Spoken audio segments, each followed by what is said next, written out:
And hello, everybody. Welcome to Kriegsspiel Cup game number 3.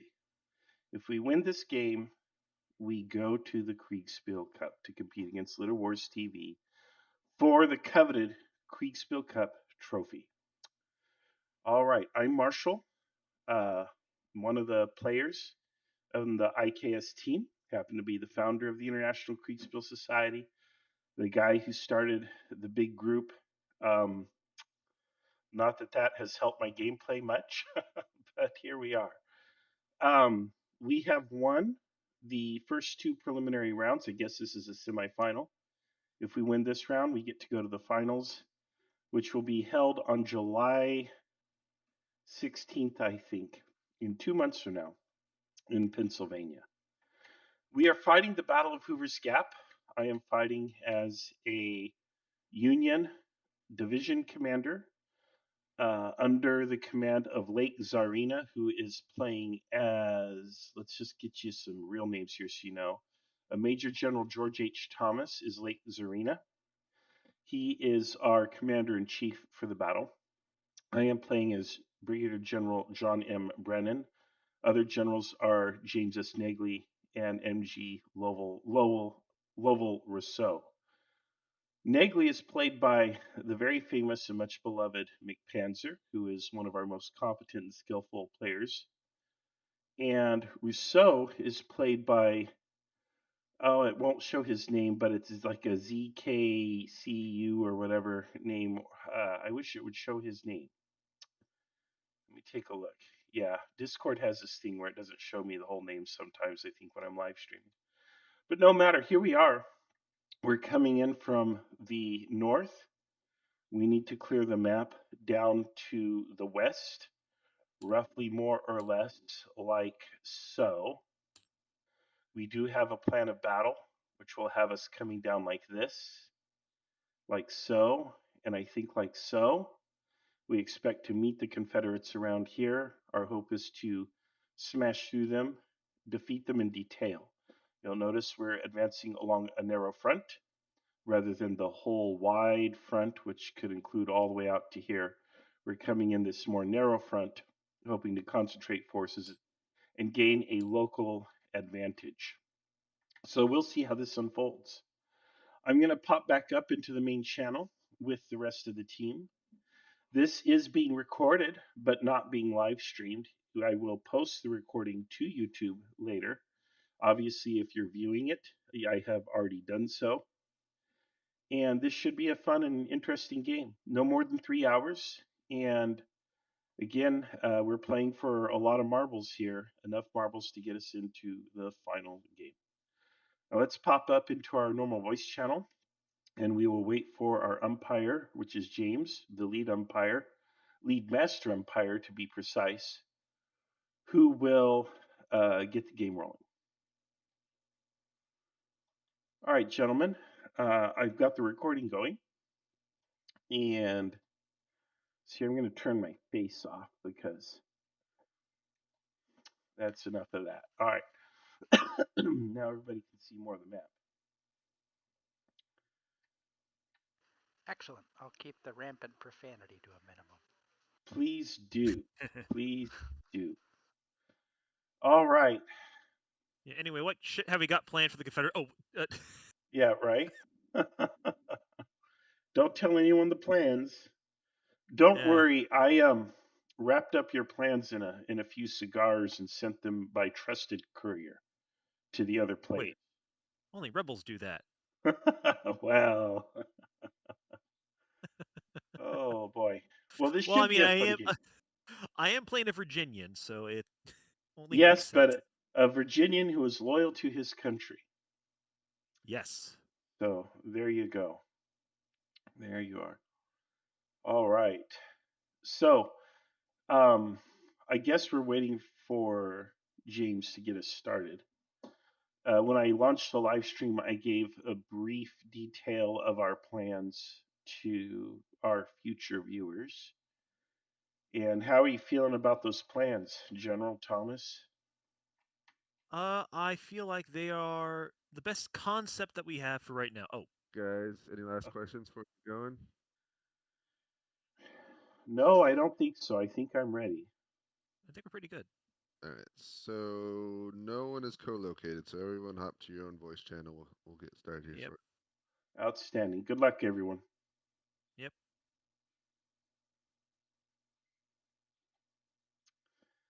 All right, we are in our voice channel.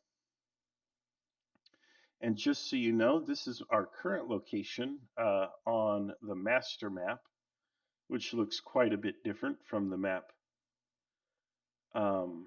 I have, which is fine. And you can see here that we are approaching a farm with a big field, a divided field here. There's a little creek here and a larger creek or small river here along to my west. So let's go ahead and plot that on the main map and see exactly where we are on the main map. And then we can kind of go from there. So allegedly, I had passed Beech Grove. This looks like a possible candidate. Let's see here. Maybe not. Right here. This is where we are. This is definitely where we are. It matches pretty much perfectly, including the topographical feature here on the left. All right, so given that the head of my column is here, I am going to go ahead and grab my blocks and start lining up my units. So I am right here. Here is my command. And we just have to very carefully and patiently move the blocks up here. Otherwise, they'll turn into a jumble in Tabletop Simulator. Let's take a look at our order of march. So we've got all of these guys here in column. And our lead element appears to be, well, I can't quite read it on this. Let's look here. 3rd Division, 1st Brigade. I think that's 2nd Indiana. And then the 17th Ohio. So let's see, where's the 17th Ohio?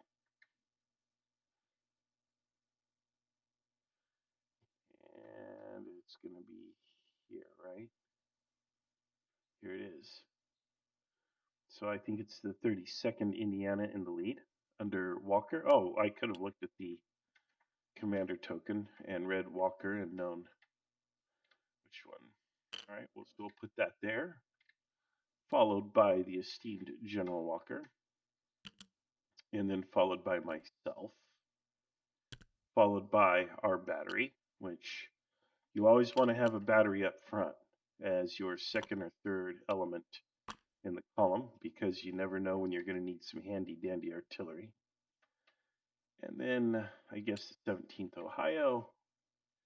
And the rest of the order of march was not done by me or is not up to me in particular. So we're just going to guess and put the other units here.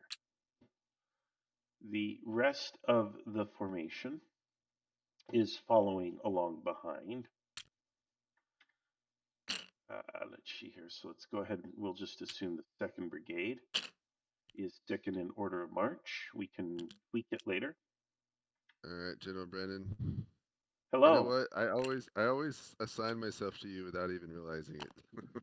Well, you're probably the only person who could put up with me. Maybe that's it. You are a pretty patient guy. So you've been marching all morning. You were following behind Negley, but he split off heading southwest at Beech Grove. You took the southern route and are passing by some lovely hills and trees and forest and farmland. What are your orders? We will continue down this road as indicated to the McBride Bridge. Yep, actually, we want to be crossed over. Where are the crossing points? Where can we cross? I think. Can we cross anywhere, or can we only cross at a crossing? Oh, sorry, I understand your question. Yeah, so most of the streams in this area are fordable anywhere. Hmm. Obviously, it's slow to do it without a bridge, but pretty much all the water streams around you currently are fordable. As you get further south, it gets wider, and that becomes less true for the main river. All right, let's go down to McBride Bridge and Crow Ford. Okay. We're going to continue on the road for now.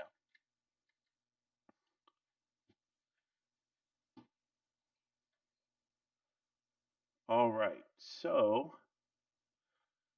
looking at our original battle plan, folks, let's take a look at that. I have screenshots of that from yesterday, I believe, when we had a planning session, and it does not look like we are on our appropriate route of march. It looks like we're kind of out of position. So let's take a look here at our screenshots from yesterday's planning session to see how far out of order we are. All right, let's see here. Maybe not too bad.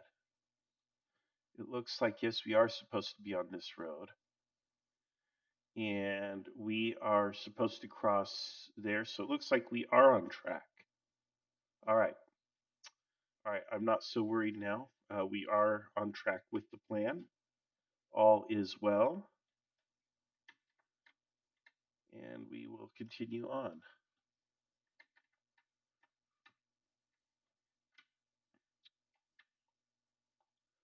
All right. Let's pull over my last brigade here.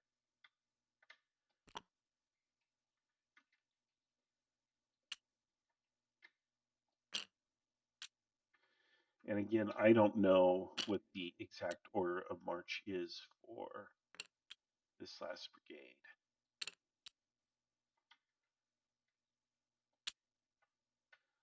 But all right. So our orders now are to proceed this way and then cross over at Crow Ford.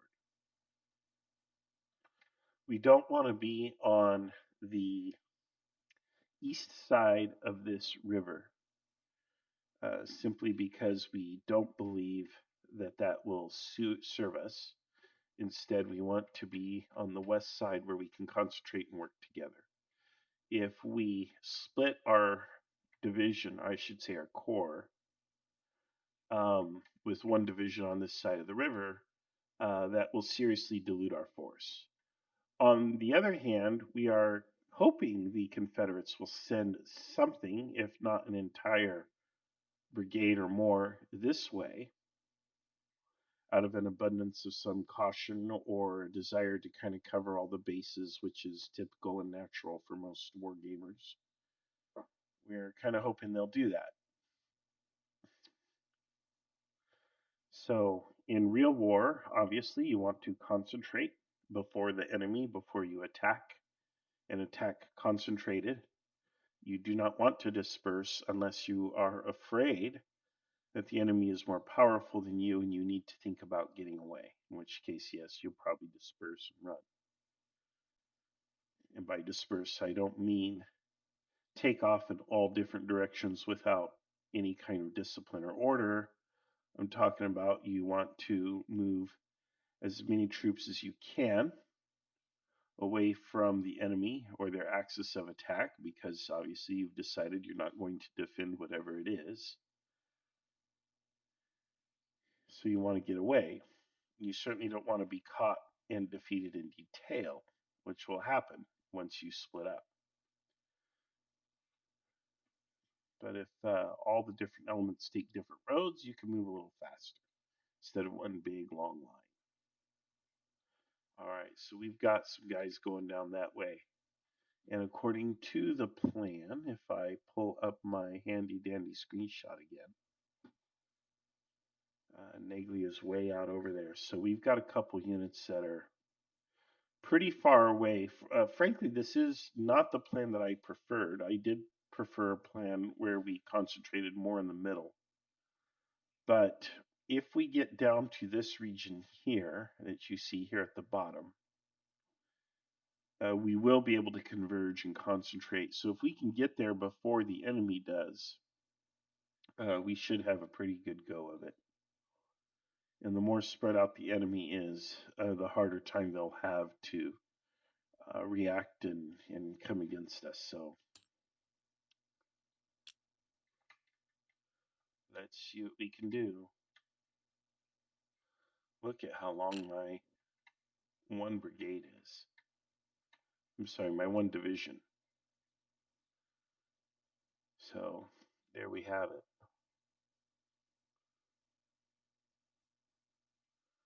And there should be another force also moving this way. So ultimately, they're going to cut across. They're going to come down this way. And I'm going to come down this way. And hopefully we catch them around here.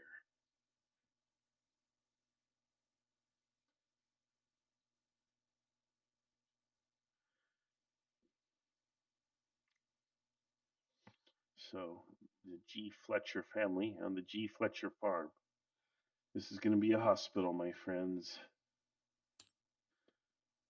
It remains to be seen if it will be a Union or a Confederate hospital, but back here, probably Confederate, but we'll see.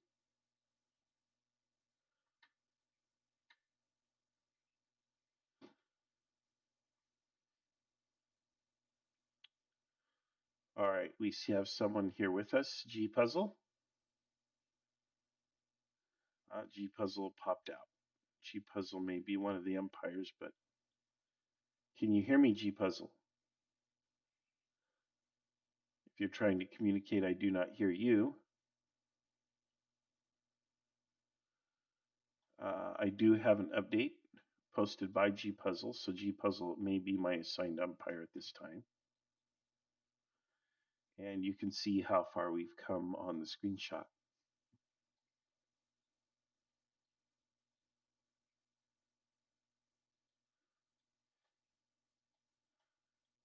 Hopefully my audio is not messed up.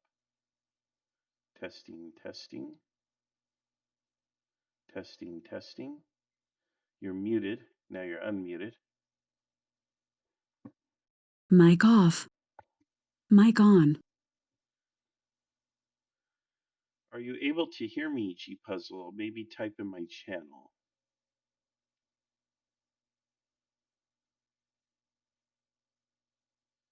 Let me see if there's a problem. Let me go to my commander real quick. Break. This is Marshall. Mic check. Can you hear me? Yeah, I can hear you. Okay, great. All right. Thank you. Okay, Lake is able to hear me just fine, and I can hear him just fine.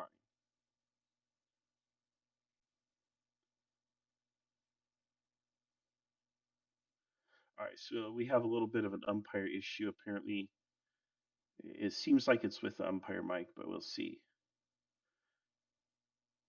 Still nothing.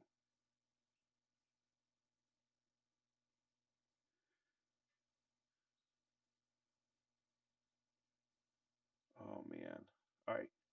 While we wait for the umpires to get sorted, I don't know if you can hear me, but my orders are to continue across Grove Ford and continue on south. Voice 3 has a... I don't know what's going on. All right, in the meantime, I am going to go ahead and update my order of march.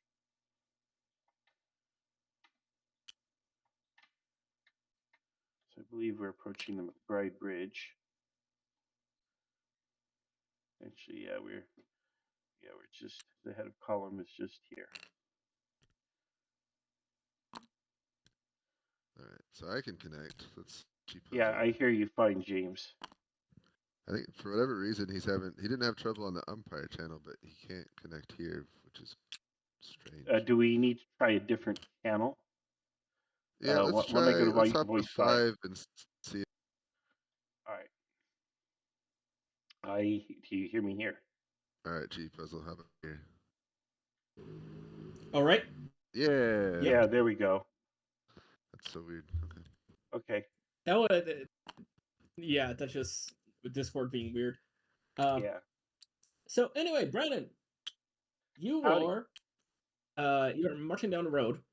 Uh-huh. You're beginning to cross one particular ford on a road out. You see no enemies anywhere in the area. It's a bright and sunny day, and the column is long, and they're cheering. They're singing Joan Brown's body in increasingly bizarre ways. What are your orders?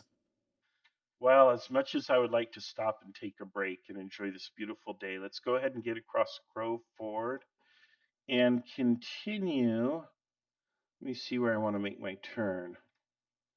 Yep, just get across Crow Ford and continue south. Excellent. Okay. Thank All you. right. Thank you. All right. So there we have it, folks. We're updated. We got our orders turned in. So we are going to continue across Crow Ford. Once we're across Crow Ford, I'll feel a lot better. For right now, however, yeah, we're kind of in a vulnerable spot. So I was a little paranoid or nervous about enemy contact here, but it doesn't look like we have to worry about that right now. So we continue on.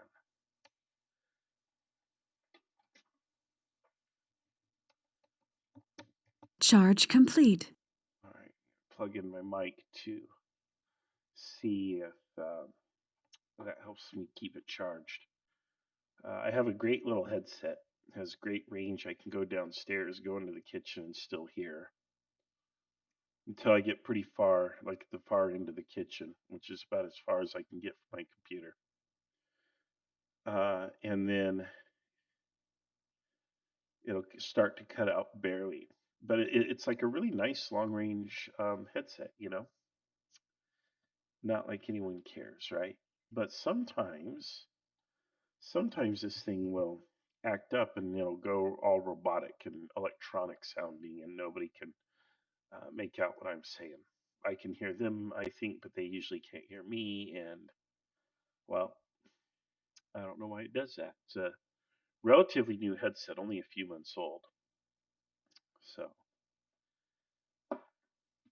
I like the range. I don't like how it will drop quality periodically. And I think it's related to how much charge it has, but we'll see. Anyway,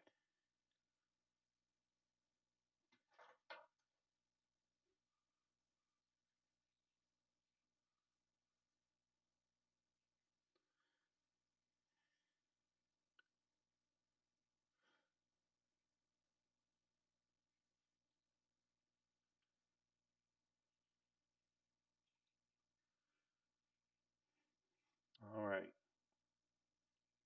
Well, we will soon see what the Confederates are doing.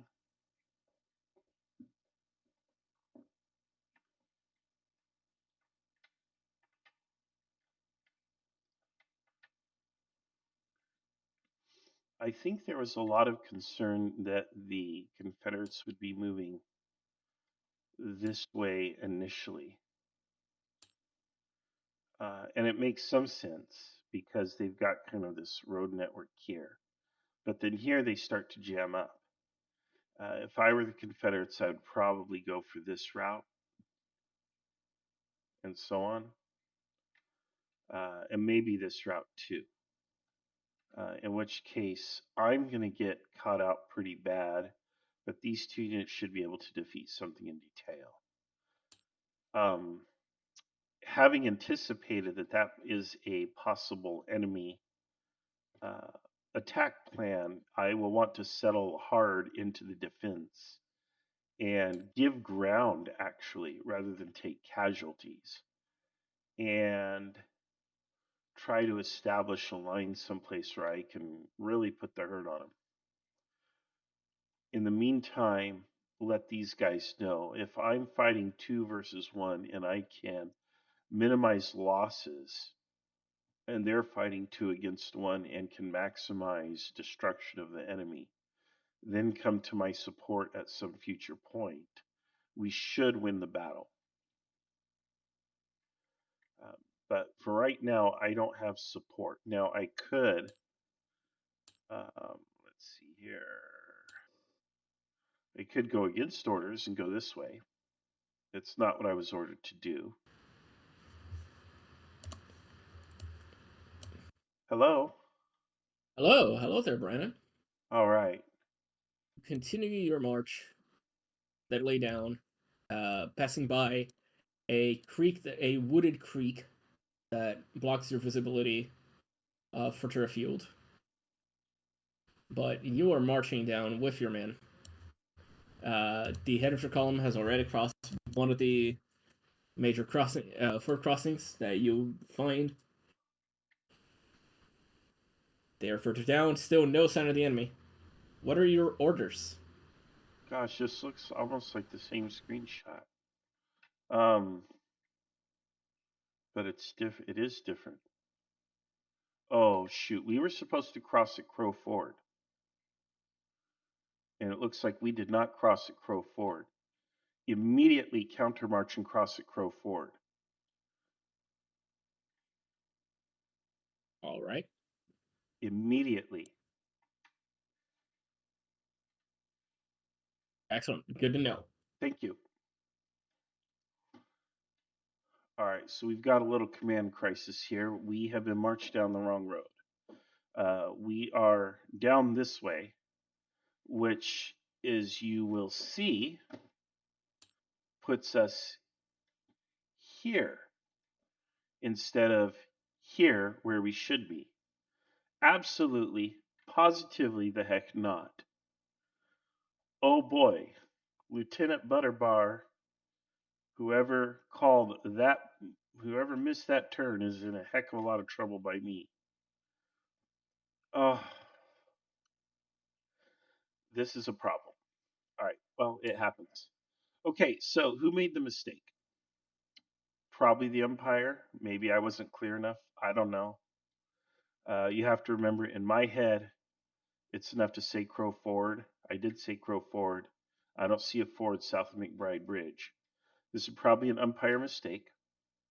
So, what do you do in Kriegsspiel when the umpire makes a mistake? Generally, unless it's a really egregious error, you keep it. Why? Why would you keep a mistake? Because it simulates how sometimes in the real world your subordinates blow it. They really make a mistake. They screw something up. And there you have it. So that happens sometimes in real life. And so it's just one of the tests of Kriegsspiel. You just got to survive it, got to pass it. Luckily, we caught it. And now we will try to not do that again. I don't have a timestamp on my latest. Let's see, that was 10:40, 10:20. So it's a 20 minutes. So it makes this 11 o'clock.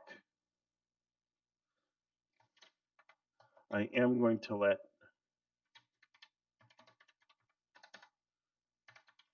General Thomas know what has happened.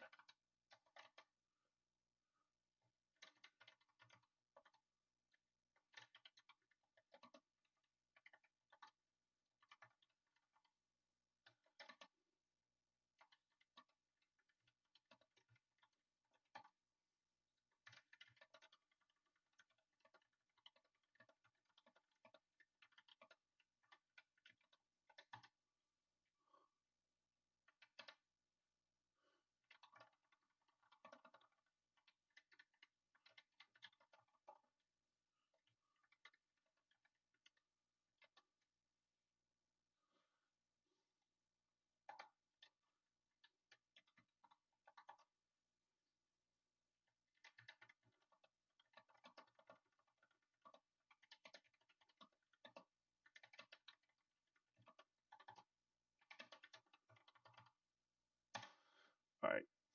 I have now sent a message to General Thomas. At our location, time 11. Lieutenant Butterbark took us down the wrong road. I am ordering a countermarch to Grove Ford. Expect us to be delayed online by 30 minutes. 15 minutes to go back, maybe 15 minutes to get to where we are supposed to be. So we are going to be delayed online. That's a big deal. Now, had we persisted, I think this could have been good money after bat because we could have come down here to Tarpley Ford, run into Confederates defending it, and had a devil of a time getting across it. We don't want that. We want this open ground here where we can kind of advance. We can shake out our line this way, like so, and advance this way.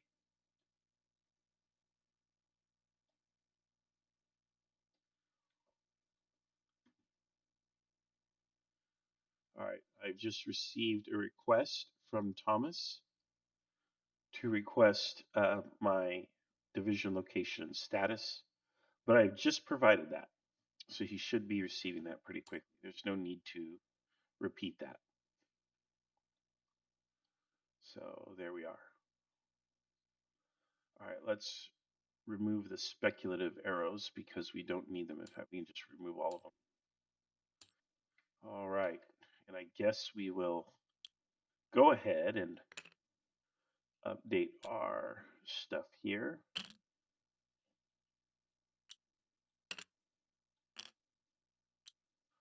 Oh boy, is that a pretty big mess up.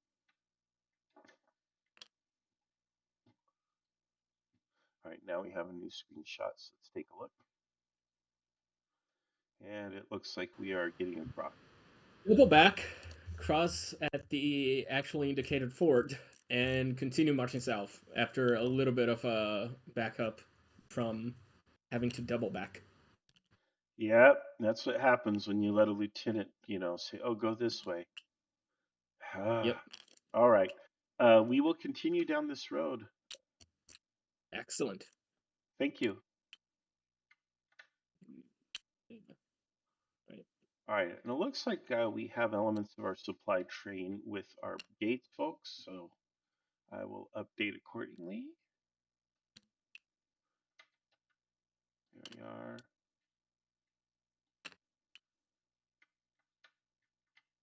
I don't know if supply is being taken into account in the context of this relatively short game. Depending on a number of circumstances, we will sometimes hand wave or ignore supply. Other times we will track it. I like to track it myself, but it just depends on the scenario. Because if you're only planning on a short battle, a brief skirmish or something, it's just not that big a deal. It is what I call minutia, and people assume that when you add minutia, such as you're tracking ammo quantity, weapon types, commander attributes, the morale and cohesion, which, by the way, are two things that you should track, in my opinion, morale and cohesion.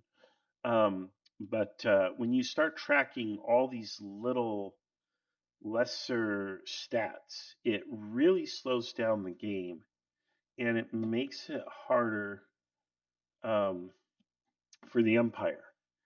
And the players and the umpires, you would assume that you're going to get more enjoyment from the game because it's got greater depth to it. It's a little more crunchy, I suppose, for lack of a better phrase.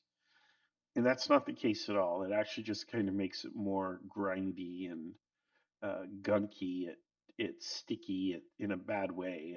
It generally does not work.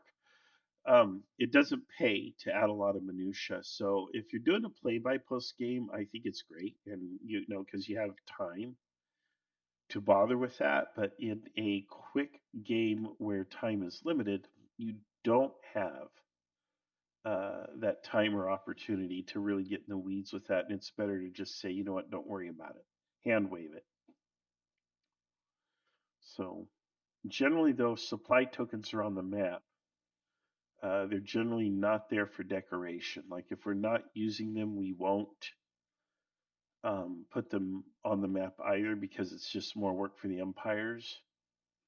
So sometimes supplies are a factor. And if you see supply wagons, you have to care for them because bad things happen if you lose your supply, obviously. So it's not a good look.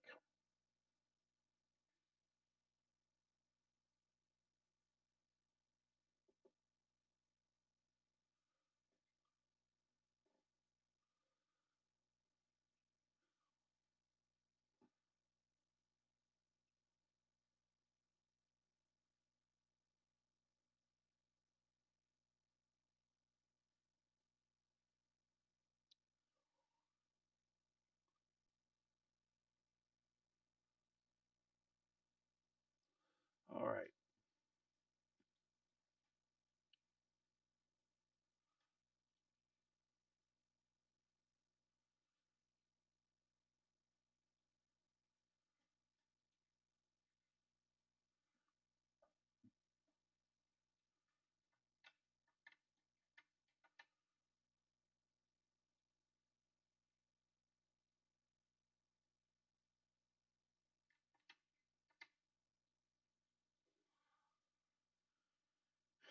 We might get a visit from General Thomas,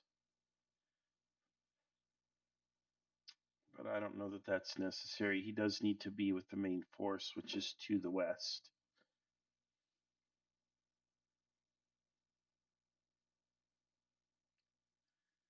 I don't know and may never know. Well, I guess I could ask if that was an umpire mistake or if they are testing me in some way, throwing me a curveball. Either would be fine and fair and within their rights. Umpires will occasionally do something like that to you to throw a wrinkle in your plans and see how you manage it. And that's okay because, again, that's Kriegsspiel. That's part of the attraction and allure rather than perfection and perfect knowledge and seeing, what your opponent does and taking turns. Kriegsspiel is a lot messier, just like the real deal. So there we have it. And yeah, if you really want to make it hyper realistic, you can start tracking all these other little stats. But as I mentioned, it's going to be a lot of work for very little reward. But you can do it. I've seen people do it to some degree, um, but generally speaking, the time is the more important resource. So,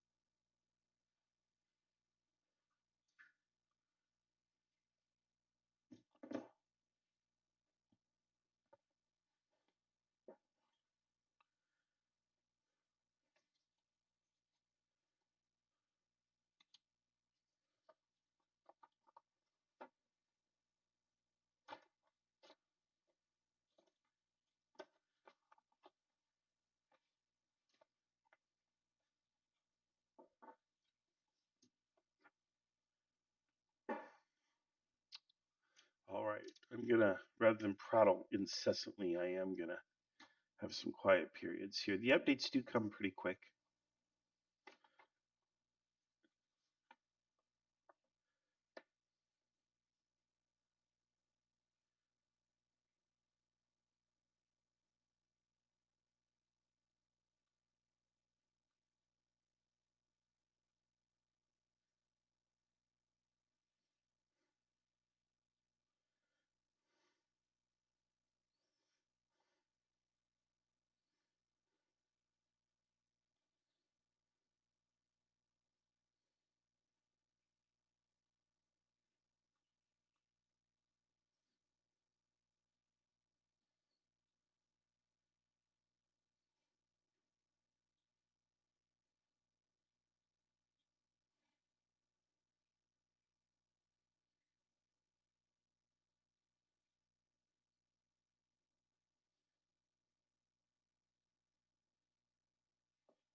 Still waiting for an update. If we want a metagame, we could. And generally, when first contact with the enemy occurs, the game will slow down noticeably because the umpires suddenly have a spike in their workload. So they have to run around and process orders. Usually, a flurry of dispatches are issued. And when that first contact happens, contrary to one or both sides' most carefully laid plans, the delay will be even longer because both sides have to scramble to kind of catch their bearings, and they may have a lot of questions in their update from the umpire. You'll see that when we run into the enemy, I'll get some kind of a screenshot and maybe a report, but you might find that I have one or two extra questions for my umpire because I really want to get a handle on the situation so I can deploy without making a big mistake. So, one of the things that is on my mind, of course, is what if the enemy is coming up the road that I was just going down? I think that would be great.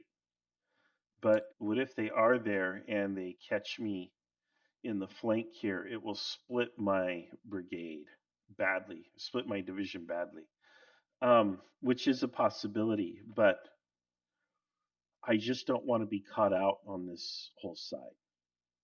So, all right, we do have an update here, which is interrupting my train of thought.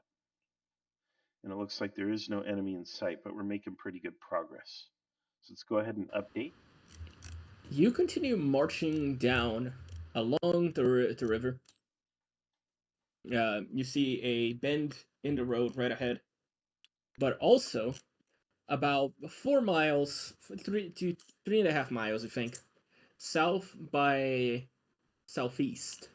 No, east by southeast. Sorry, east by southeast. You hear, you hear cannon fire. To my southeast, not southwest. Is that correct? Yep, east by southeast. Yeah, sorry. Okay, I got it. West by southwest. West by southwest. Sorry. Okay, I west flipped by east south. and west. That's what I figured. Okay, no problem. Yep. Continue as ordered. If we have contact with the enemy, First Brigade is to deploy online, but otherwise continue as ordered. You know, we can't do anything until we see anything. I think I might ride to the front myself and have a peek. I don't want to get way out ahead of my men, but ride to the front where, I can see a little better. Right. So, okay. So, thank you. Uh-huh.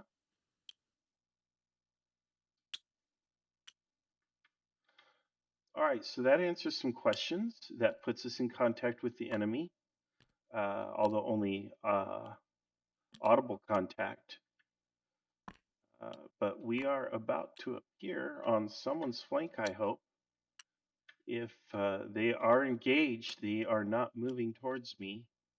And if they are to my southwest, then they are not over here at all. So I don't have to worry about this, I think. I'm not going to worry about it because what could I do about it anyway, right? But it does sound like bad guys are somewhere here. Now, cannon. Actually, we don't have any units in this area for them to be shooting at, so it's more likely they are somewhere over here. So I'm going to draw the question mark there. We are going to continue on. If I can get to the TF Silsby farm before the enemy does, I'll have a nice little field there that I can kind of shake out and march across on both sides of this road. I can line up here and I can line up here, and we can push really nicely. So we do have these little trees here, but we can get through them. And for all I know, the enemy isn't even there. One of the things that amateurs like to do, though, is they like to line up in the trees. For some reason, people think trees provide some advantage in combat, like cover or whatever, which they can provide cover from a visual perspective. It's certainly harder to see troops that are concealed in the trees. And trees do give you something to hide behind, especially if you're skirmishing in open order. But if you're in a line, it's very disruptive to your line and your cohesion. You lose a little bit of command and control in the trees, depending on the quality of your troops and so on. But one of the other problems is moving through them is quite an obstacle. The biggest problem, though, that I feel that people don't take into account when they are trying to hug trees in battle is that if you fire artillery into trees or even just, volley fire, you get a lot of splinters. It's a great way to get a lot of splinters. And especially with artillery, falling branches, splinters, trees actually probably, while they ultimately block cannonballs and such, initially they probably enhance the quality of that fire and cause more injury than they would otherwise. So, you might miss the troops, but if you hit the tree and the branches come shearing off and fall down on the men, you're definitely going to disrupt their line and their formation and create chaos. You're going to create command and control problems, not to mention the injuries. So, yeah, if they want to set up in the trees, we'll just hang back out of rifle range, line up the guns to start firing into those trees. So, well, let's see what happens though. It could be, that the artillery fire is up here and there's a column marching right towards me. So that's possible as well. So we'll know in a few minutes.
Still waiting for an update.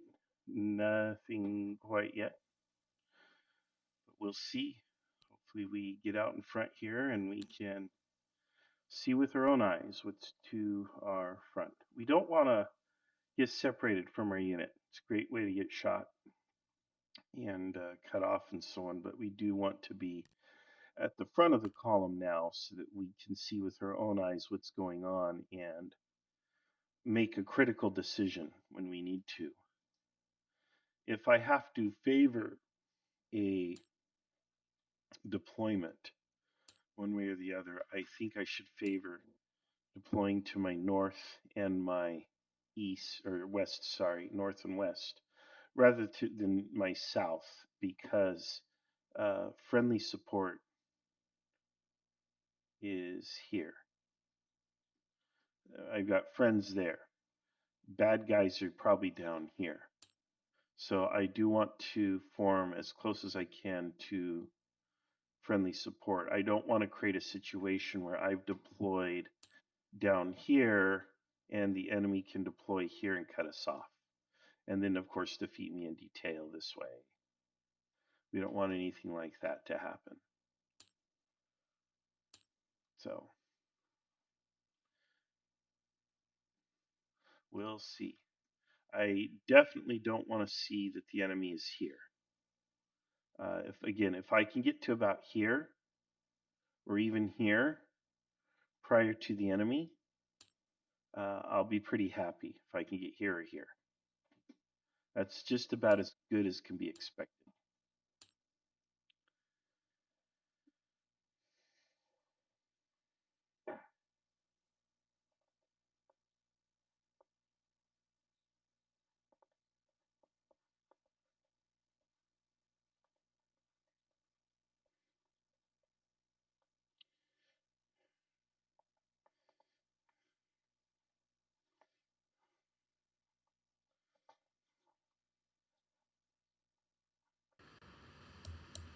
You turn and you begin scouting out at the next ford that you have to cross.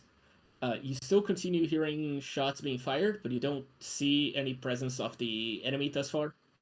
You do hear about 2 miles away, 2 miles directly south, some of their marching bands still.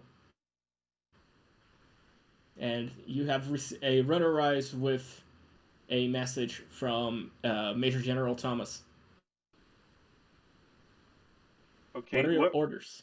I'd like to ask the runner, what route did he take? Did he come past the G. Fletcher and T. of Silsby Farm? Yes. How did? Yeah, he did. Okay, perfect. All right, we will continue down that road, past the T. F. Silsby Farm and the G. Fletcher Farm. We're just going to continue. So, yeah, Right. absolutely. Thank you. Excellent. All right, so we've got a lot of really good news there. First of all, the runner came this way. So that means that this road is clear. We are hearing the sound of Confederates possibly here. So it may be that the enemy is in this area here. And according to our dispatch, Negley has arrived at JM King's Crossroads and is engaging with enemy to his southeast. Speed up your advance. Okay, so enemy is definitely here to the southeast. So enemy is here. Okay, I'm needed here. I will report my location here in a dispatch, and then hopefully that arrives. But it seems like the courier probably came this route or whatever. So certainly he came down this road. So I don't want to order my men to double quick. Couple of reasons. Number one, that needlessly tires out the troops. Number two, the enemy may be to my south here, around CH Tarpley or this larger road here, headed to Tarpley Ford. If that's the case, we could get caught out and in trouble. I am worried about being so far out in front of my men. As opposed to my screenshot, which has the head of column here.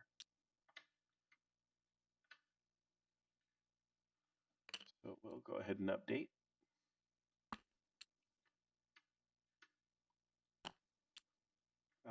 They must certainly be expecting us here. And I do need to send a dispatch. So the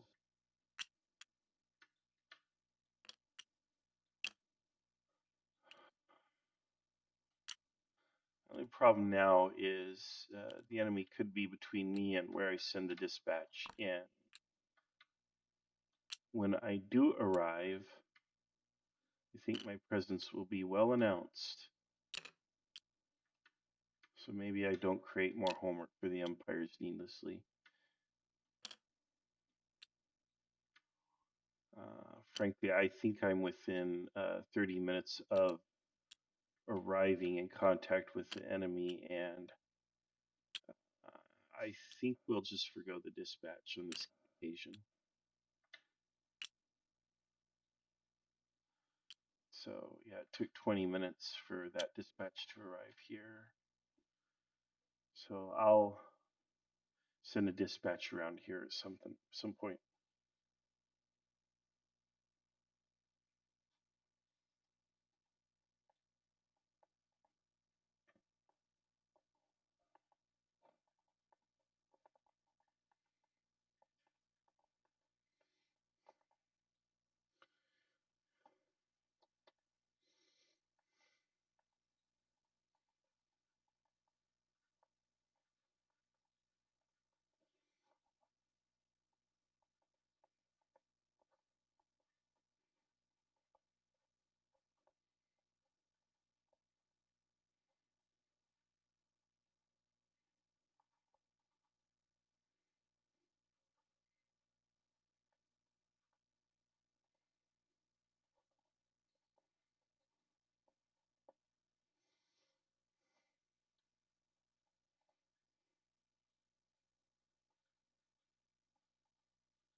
Had my mic muted. You continue marching along the road for a significant amount of time. As more and more of your forces cross that next ford up, you are passing by a farm, and to yourself, about a mile and a half off, maybe a little bit southwest, you hear cannon fire intensifying into some musketry as well. All right. But mostly cannon. Yep. Continue the march as ordered. Yep. Excellent. Thank you.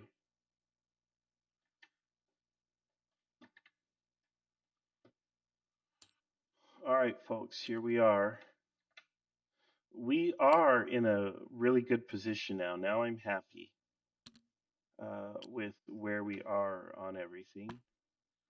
Let's see. I'm very hopeful that we will come out and catch the enemy in the flank or something here. We'll see. If he had a column, if he, being the enemy in general, had a column marching towards me, I probably would have run into them. At what point we have not run into them, it is a good chance now that he is deployed or deploying, or he is making a different move. I am increasingly of the possibility that he is moving somewhere out here to the south, which is fine because, again, if he takes all this territory up here, if he moves through here on what we call marching simulator, he is not destroying my army. Meanwhile, if I am down here in contact with an element or two of the enemy, and I am joined by all the elements of my force, then we are busy destroying them simply by weight of numbers alone. And that's kind of the primary objective, you know. I guess if we go back to Clausewitz, right, you want to destroy the enemy's ability to resist. Well, a great way to do that is to destroy their army. And if he has a unit that is completely out of position, unable to affect the battle, that's fantastic. We can gang up, destroy him, and so be it. I would imagine that Thomas is not too happy with my delay. I don't know what to say other than, yep, here we are. We're coming as fast as we can. Had I persisted in coming down this other road and crossing here, I probably would be a little bit closer. I'd probably be maybe like around here. I would be getting here about 10 to 15 minutes earlier, for better or for worse. But again, if the enemy is all in here, the enemy is in here, and I'm coming here, I could be split off by the main force and I could get defeated in detail.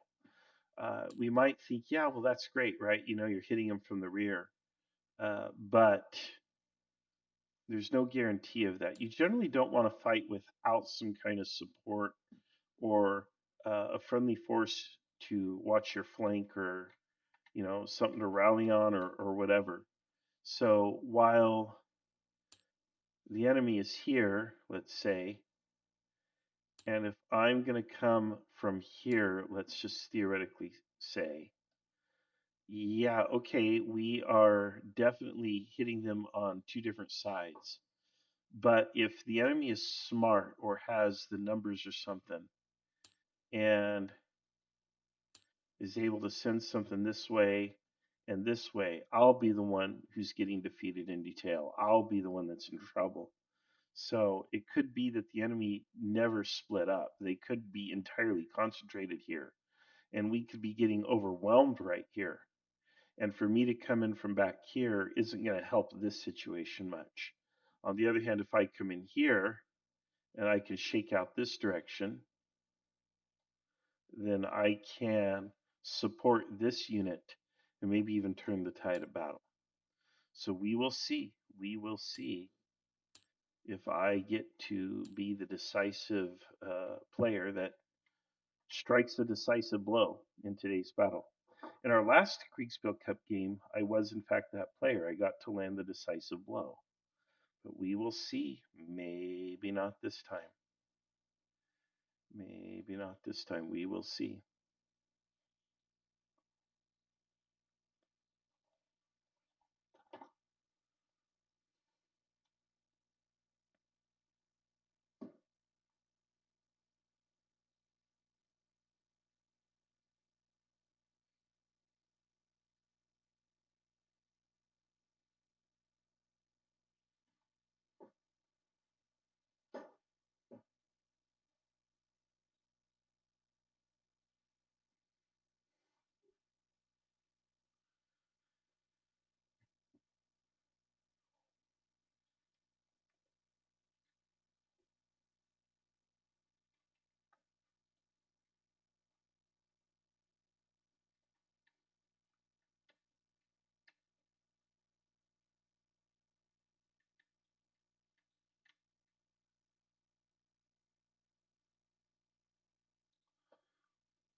I would like to send a dispatch right now, but if I do, I'm afraid it will just tip off the enemy that I'm approaching, get intercepted, never arrive in the first place. Like I see multiple disadvantages and few advantages. Thomas probably is itching for a report from me, but giving him the report will not make me arrive any sooner, nor will it change the route that I'm on or anything like that. So it's tough to do that to my commander in chief, but the fact is we have more to lose than gain by me sending a dispatch. It's not like I have a bunch of options. Now, if he wants me to steer in at a particular point of attack, then he does need to let me know or something. But for right now, I see only liability and risk for me sending a dispatch with the enemy in closer proximity than friendly forces are. Once we link up, we'll be able to communicate pretty quickly and easily. And I do have, my first brigade, and then I have a whole second and third brigade, which I can then maneuver wherever I need to. I would like to fight with just one brigade at a time, maybe two. I want to always keep a reserve. You always want a reserve. If you don't have a reserve, generally bad things are happening. So having a reserve is a good sign that you're doing well. Not having a reserve is a good sign that you're doing poorly, and you're probably not winning. And you need to think about how am I going to get out of here. So, but we'll see. Yes, I only have 3 brigades. I know, but the space here is enough that I think we can cover most everything with 1 or 2. I'm not worried about the enemy flanking me much. We can refuse a flank. And again, if we have reserves, well, we've got a whole brigade of reserves to protect a flank. So, not too worried about them getting around me. I'm worried about them punching through, though. It is a point of concern if we're already engaged here, then hopefully they don't have all their forces right there. So just grab a couple gray blocks here. We'll put them here just to kind of indicate that there are bad guys there. And we'll grab Negley here and we'll put his whole pile out there. Negley's a pretty big force, bigger than mine. So we're going to assume Negley is online there.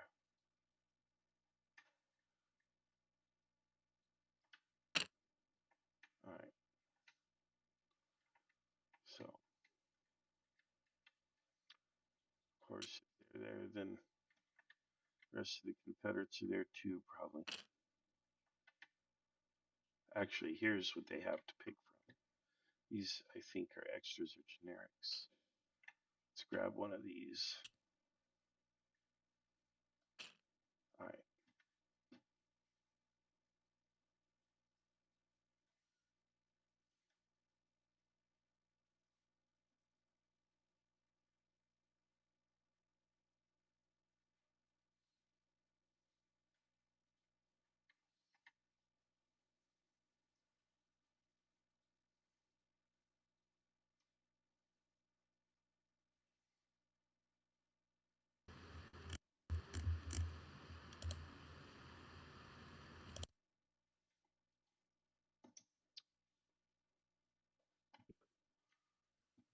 You continue marching past the woods, past a field.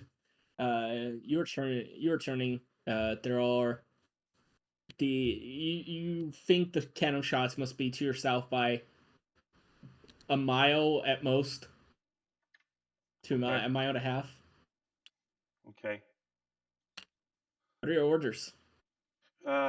Well, until we have eyes on an enemy, I don't want to just start giving random orders. So I need to be again at the head of the column far I can see. Yep. We're going to continue down this curve in the road to the southwest. Right. So as soon as we make contact with the enemy, however, First Brigade is to double click onto line and attack. Whatever's to their front, double click onto line and attack. I don't care if it's infantry, cavalry, artillery, or Godzilla. Double click onto line and attack. All right, thank you. It appears that it's not Godzilla, but in fact Mothra that is in front. Oh, Mothra, I like Mothra. But all right. Yeah. Classic Mothra in particular. So, yeah. Yep. All right. All right. Thank you. Of course.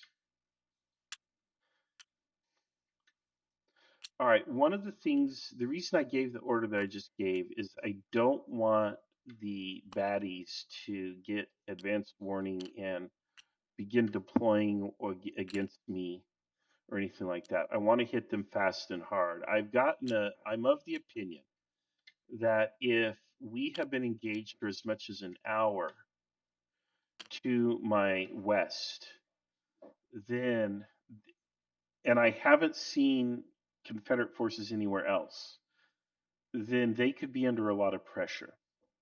And in which case we could be yielding and losing ground. And I need to hit fast and with very little warning to upset the enemy and get inside his sort of decision loop or the OODA loop or whatever. I've got to immediately take command of the situation, flip the fight back in our favor by putting the enemy off balance, creating chaos, and putting him in a situation where suddenly he has to look the other way and start devoting resources and energy my direction.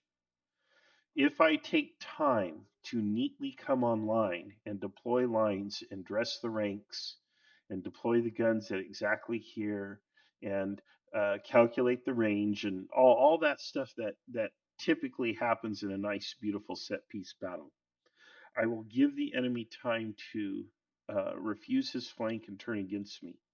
I would imagine the enemy already has a line arrayed against me and is expecting me to come from this direction.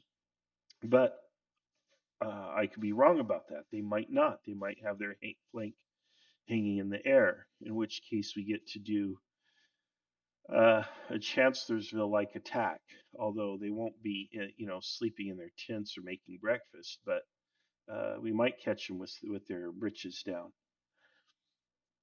And the only way, though, that that's going to happen is if I storm their position. So while I don't want to be running in a column at the double quick miles and miles, that'll just tire them in. The moment we do make contact and we're within range, we do want to deploy and we do want to advance as quickly as we can and get in their face.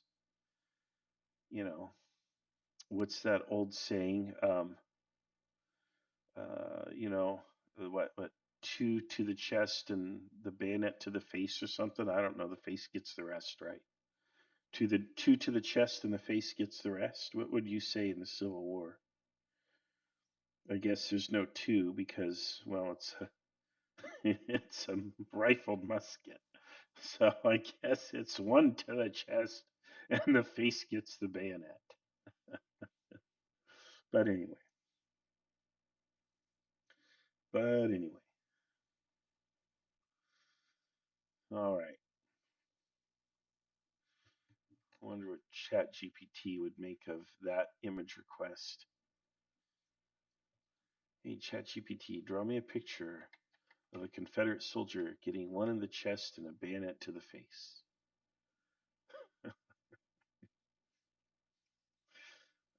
I'm pretty sure nobody was ever taught to bayonet the face. Oh my, but anyway.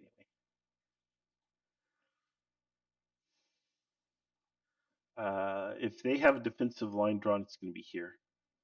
They're going to think that that creek somehow affords them fancy protection. I don't know why.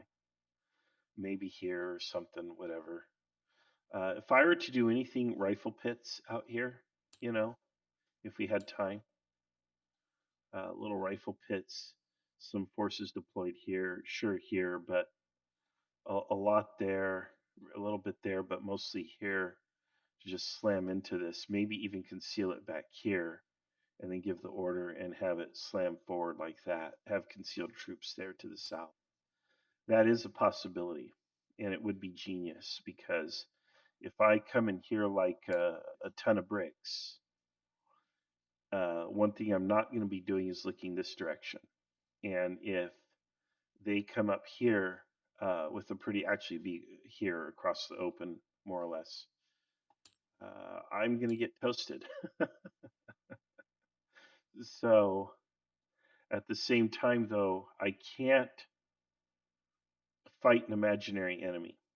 I have to kind of consider, hey, this is a possibility, and maybe Second Brigade needs to kind of do something like this or whatever. Certainly, we need some eyes facing that direction. But I can't be my own enemy and deploy a phantom force here because that is my worst fear, and then react to the phantom force only to find later the enemy wasn't doing anything like this at all, and I suffered the disadvantages of defending against it and none of the advantages of going in, nor none of the advantages of defending against it. So yeah, it's just you know if I had cavalry, which by the way was my first comment when I saw the order of battle, I'm like, what, no cavalry? But if I had cavalry, I could have all this scouted. I could see I'd be able to see what's going on.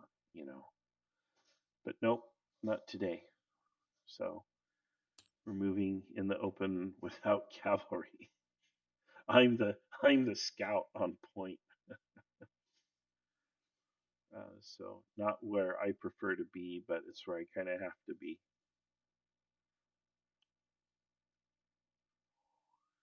I think on the next update, though, we're going to get some results. We'll get some results here. There should be a friendly force going back to the original plan. There should be a friendly force coming in around here somewhere. So I should be in pretty good shape to kind of come in this way. Boy, I hope they're hanging on. I really hope they're hanging on tight. Just don't want to exhaust my men before I get there.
It is 1 p.m. and Okay. you spot to yourself Hmm. a couple of enemy forces, and you deploy with your you deploy your artillery, you deploy First Brigade, and they begin to engage the enemy. Thus far, it's only an artillery duel. Okay, but yeah, you do appear. hold back out of range. I don't want to close with the infantry. Artillery is to focus fire on enemy infantry units, not artillery. I don't want them on counter battery. I want them killing infantry units. All right. Hold a line, create a defense, throw up breastworks, whatever is needed, but don't advance. Have the 2nd Brigade pass behind us to the west, and 3rd Brigade as well. So we're going to hold here, but we're going to keep pumping the rest of our division to the west down the road. Excellent. Thank you. Got it.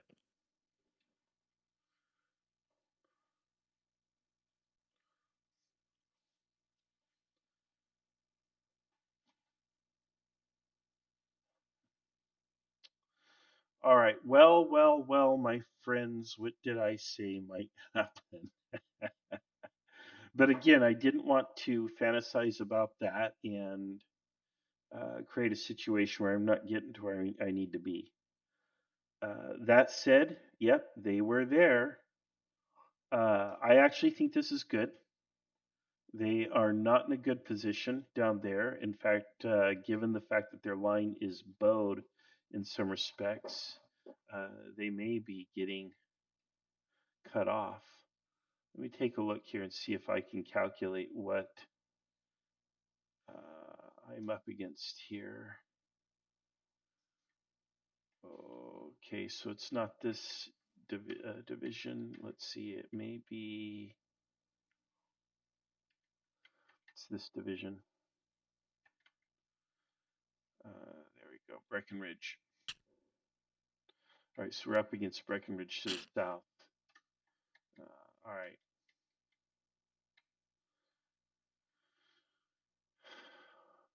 Okay, we got some Tennessee boys. We got a battery. All right. So let's see here.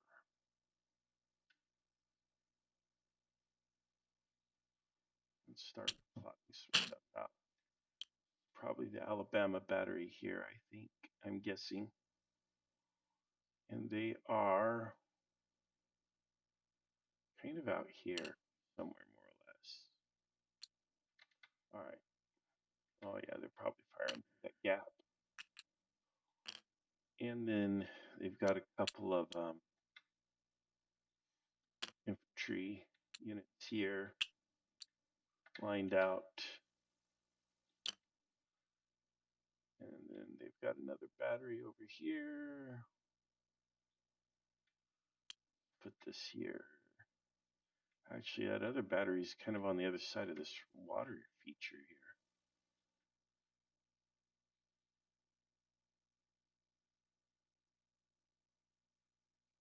Okay. Huh. Now, ain't that interesting? My map says one thing, this map says another. This map says they're here. I think maybe they're like so. A little bit more like so. More or less. All right. Yeah, I think that's what it is. They're a little further up.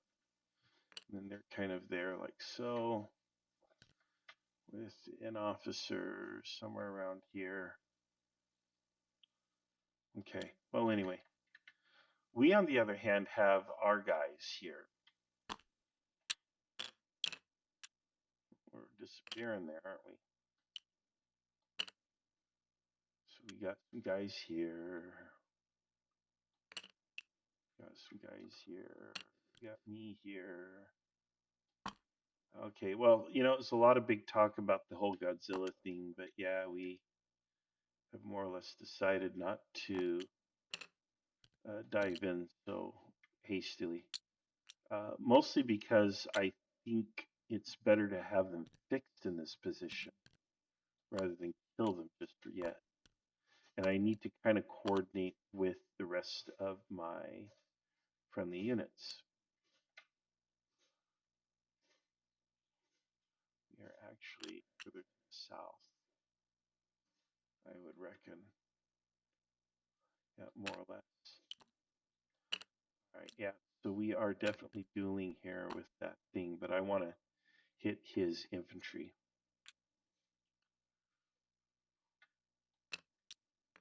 The two maps definitely don't agree with precision, but that's okay.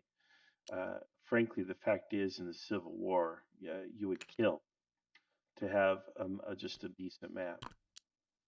You generally just never had them, not in the heat of battle, certainly. This guy's not quite online yet. As per the screenshot, the rest of these units will be coming online or moving across.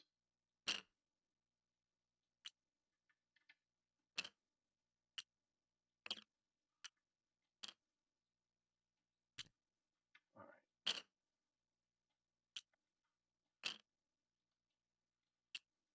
So General Brannan. yes. Um, Oh, hello, sir. yes. Why'd you take this road? Because this is the road that I was ordered to take.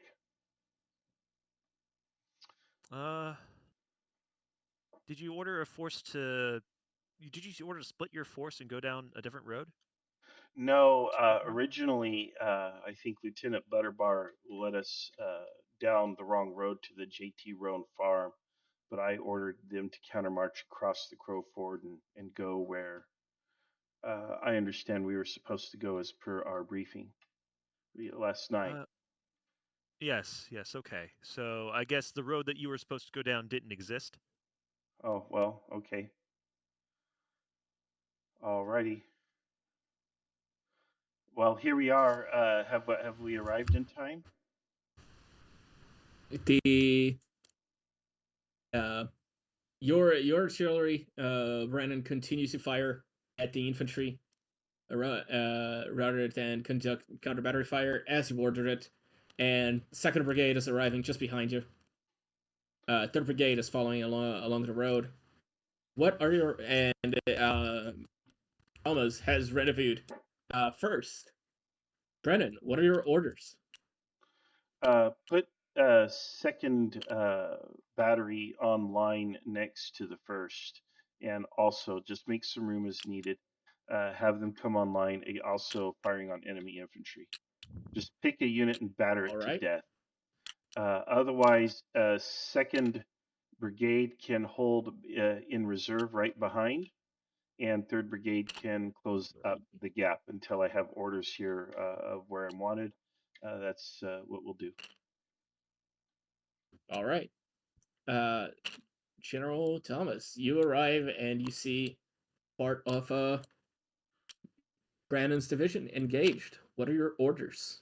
I think I'll stay here, honestly, and try and get an assessment of the situation. Excellent.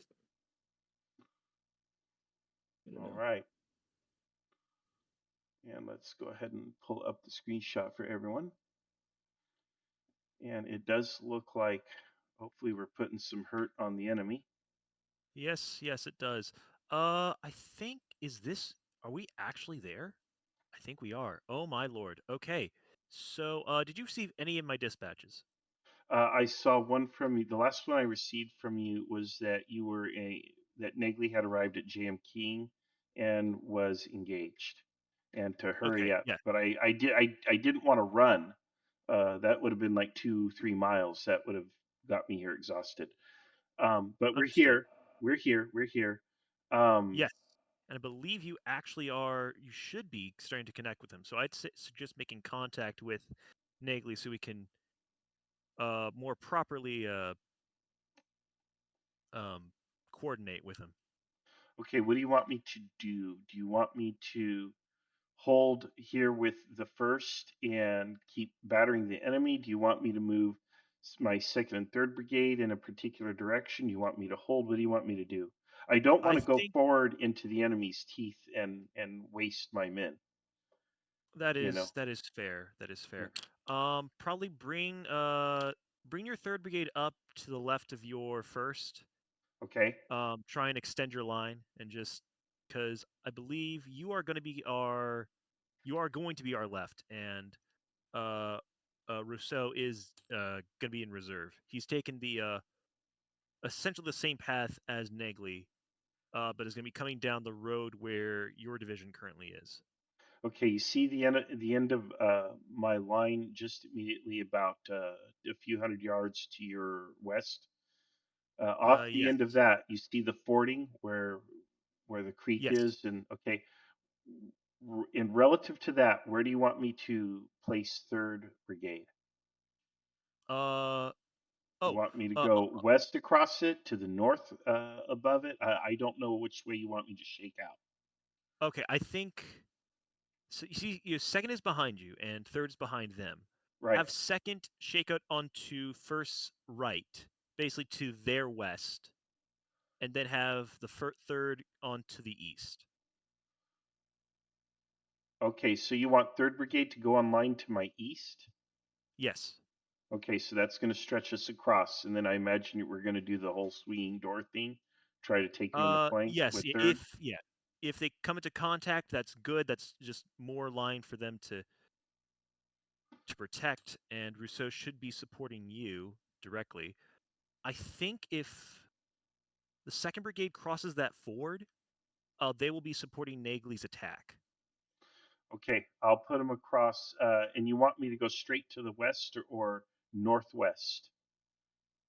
You want the line to Straight to the angle? west, straight to the west, essentially Okay. following the road, following that ford, and following the road southwest. Okay, so you want me to come online following the road to the southwest? Yes. Will do. Understood. Third Brigade will go online to the east, and then we will attempt to envelop from the east. Is that what you want? Essentially, that sounds about right. Okay, will do. All right. All right. Good luck, sir. Thank you. Although I'll still be here for a little bit, since I'm gonna be here for another turn. But I said good day, sir. okay, all right. Jeez. I'm joking. All right. Well, yeah, you can hang out on the recording, Oh yeah, of course. and when you play back the recording, if you have time to listen to it and choose to do so, you can hear what was going through my head. Why I didn't send you any other dispatches, because I wanted to, but with not knowing if the enemy was between us, I was reluctant to do so.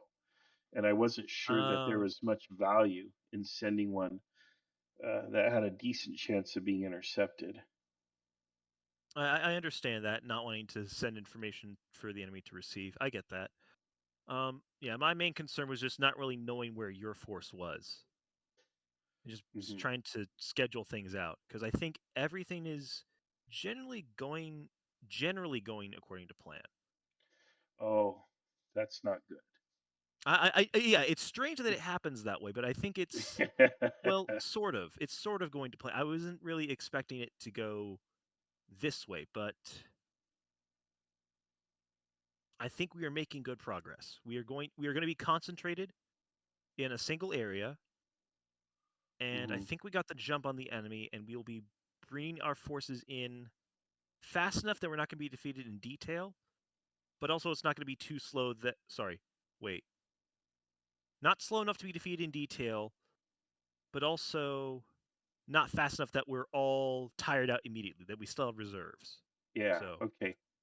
Yeah, well, I won't have a reserve once I put all three of my brigades online, I mean, obviously. But if yeah, you have another division that's in support, no problem. yeah. And yeah, Rousseau, hopefully we catch these guys out and we spank them. yep. Rousseau is going to be coming down straight from the north, so they'll Wonderful. be supporting you directly. Because we can always make a double or triple line and just bully our way through the center. I'm trying to concentrate on his infantry because if he loses his infantry, his artillery will run away. Well, So that's the hope. yeah, it's the infantry that matters, not the artillery. I don't know why everybody so loves counter battery fire when all you're doing is rolling dice against them. But if you hit their infantry, which can't really shoot back at this range, and they lose their infantry, they're not going to hold anything with just a battery.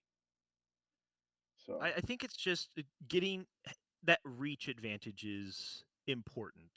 yeah, And that's what people focus on, just trying to be able to give them that time to and that ability to think and have the initiative. Mm-hmm.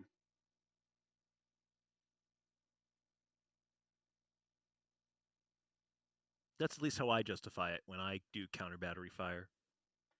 Yeah, I mean, I guess everybody does what's right for them. For me, I just like to hit the infantry and tear them up, you know.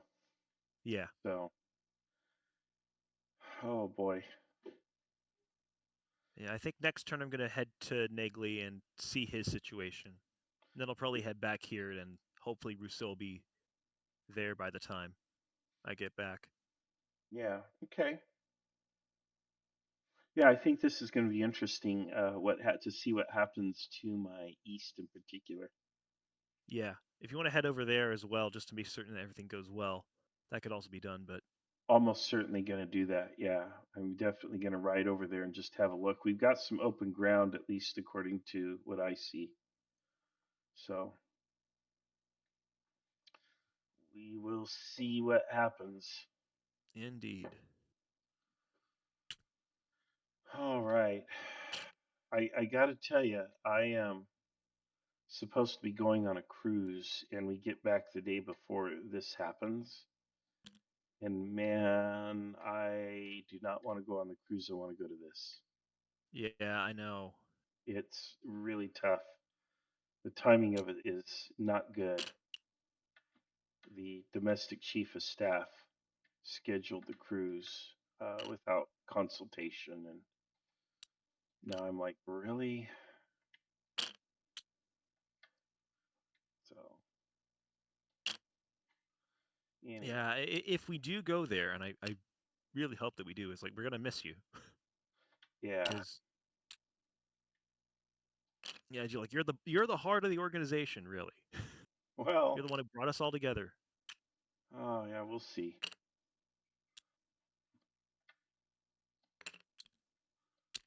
All right, something like so.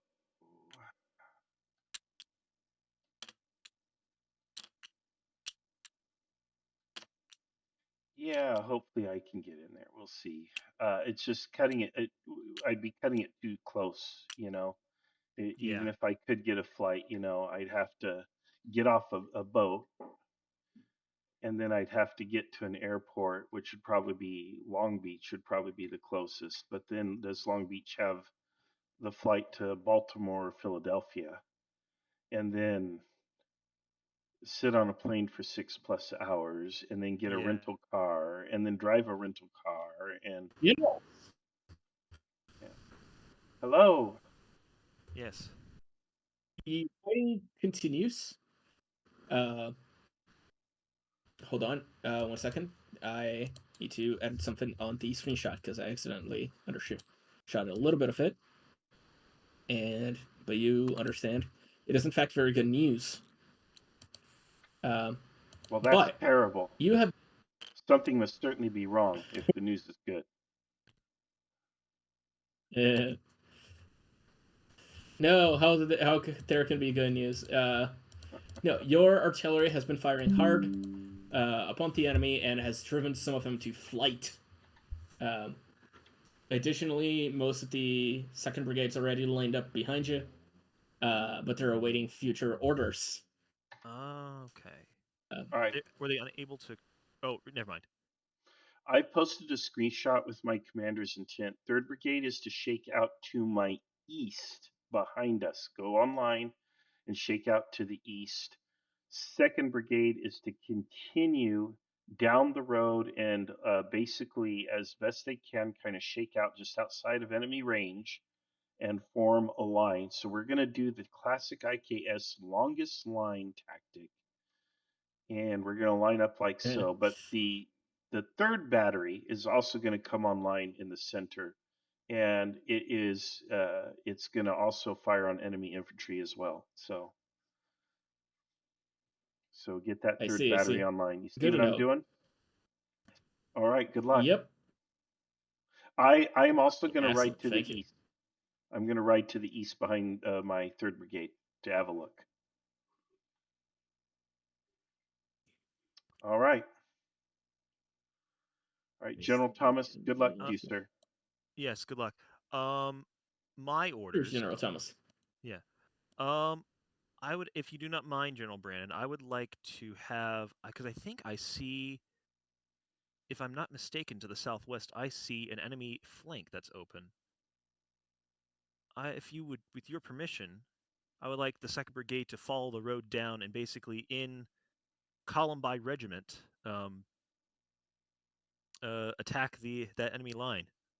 All right, amend the orders as such, as so. Yep, 2nd Brigade will attack. Column of regiments attacks. Yep. Down the road. Regiments. Oh boy. Yep. And I would like to try and ride over to Nagley, essentially following that column, and then peeling off to try and find Nagley wherever he is, to the west. And I will go down to join the attack column with 3rd Brigade having orders at their discretion to push forward and probe the enemy flank if they can. But if they actually tell them to hold, I just looking at my screenshot, I don't think they have a vulnerable flank out there.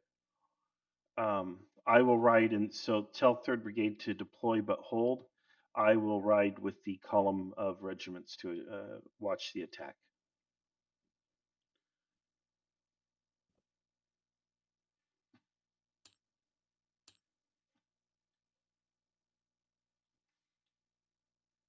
So, G Puzzle, do you need me to do anything to make it any more clear? I can, we're going to go down this way. That made perfect sense. Sorry, I was still sort of like half resolving your turn based on the order that you just said, and my computer struggled for a second. Oh. So, but thank you. Your orders were very clear. Okay, and I'm going to post a screenshot just to be extra clear. There we go. All right, thank you. Excellent. Thank you. I think, if I'm not mistaken, I don't think the enemy is going to attack. So, having that brigade out. Oh, what? Yeah, I agree. Yeah, I think having the 3rd Brigade just hold the flank is going to be fine. And once when Rousseau gets here, you both can launch an attack together on this side of the creek, so we can, because I think they're forming what is essentially a curve around like the Taylor Jones house, and then along that crossroads on the opposite side of the creek from there.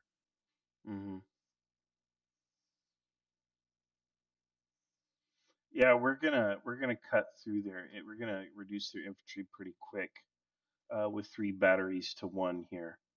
I might actually switch to counter battery to wipe out that battery. But for right now, we'll concentrate on their infantry. Once I have all the guns online, with a 3-to-1 advantage in gun, we can put overwhelming fire on the battery, drive that off, and then just eat the rest of them for lunch. Indeed. So there we go. We got this. I have faith. Yeah. So I think Achilles is going to go to Pennsylvania. Okay, so he's going to stand in for you? Probably. Yeah. All right. I'm certainly going to have that conversation with him and encourage him. He's coming to my house in a week. We're going to Los Angeles next weekend for a convention. We're running an event down there in LA. That'll be interesting. Yeah, it should be a lot of fun. So.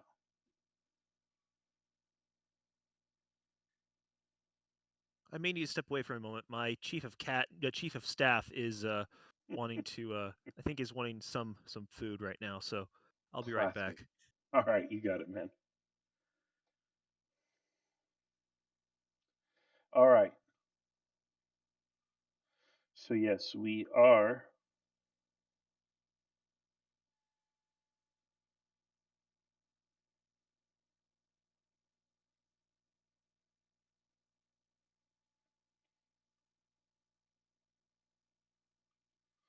We are going to move down and attack, and I hope that attack goes well.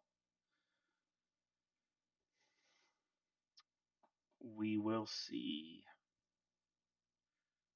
I am worried that the attack doesn't have direct support, but it's a big, heavy attack because it's a whole brigade. The leading one or two regiments, though, might get shattered. But hopefully we start burning through. If we're lucky, the enemy is weak, and we can find a flank and start rolling it up.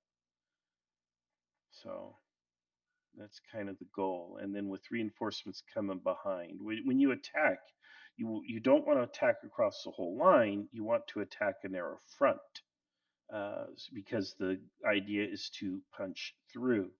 Once you punch through, now you've got a flank, and you can, really go to town one way or the other or both. Generally speaking, when you pierce the line, the enemy isn't going to want to hold it.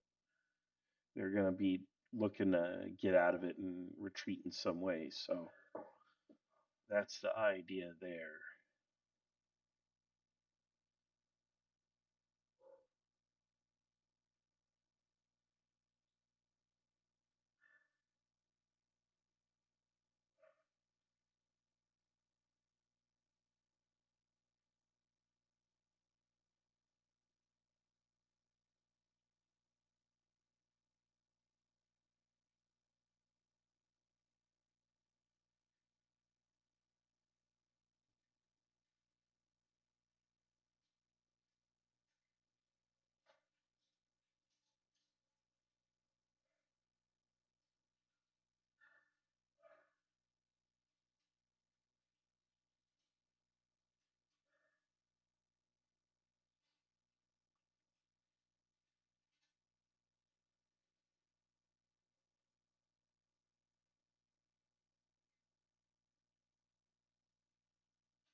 Anyway, General Brannan. Yes, sir. You find yourself to have deployed 3rd Brigade at the very last second because there is now a huge mass of the enemy march double timing towards your position. Thankfully, you are deployed just in time. Shoot them in the face. Yeah, I mean, if they're running to meet us, shoot them. What are your orders besides shoot him in the face? Stab them in the face. Yeah, fair. I mean, basically kill them if they have to. They have permission to fall back and refuse the flank, but don't let them break through the line. It looks like we're going to have to refuse the flank. Move those supply wagons off to the west, get them out of the way, and refuse the flank Yep. if a lot of pressure is brought to bear. Otherwise, try to hold and kill them as much as they can. I really need to be on the other side though with that big attack that I sent in. I don't know how that went. So All definitely right. head that way as well. So, all right.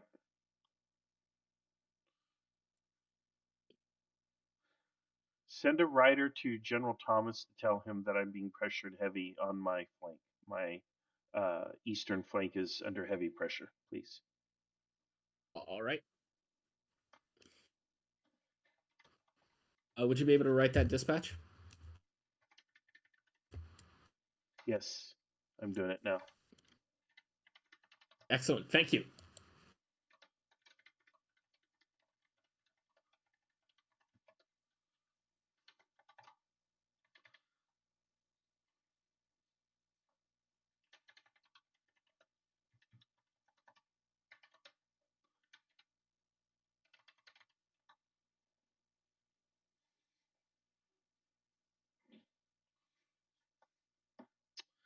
All right, that's done.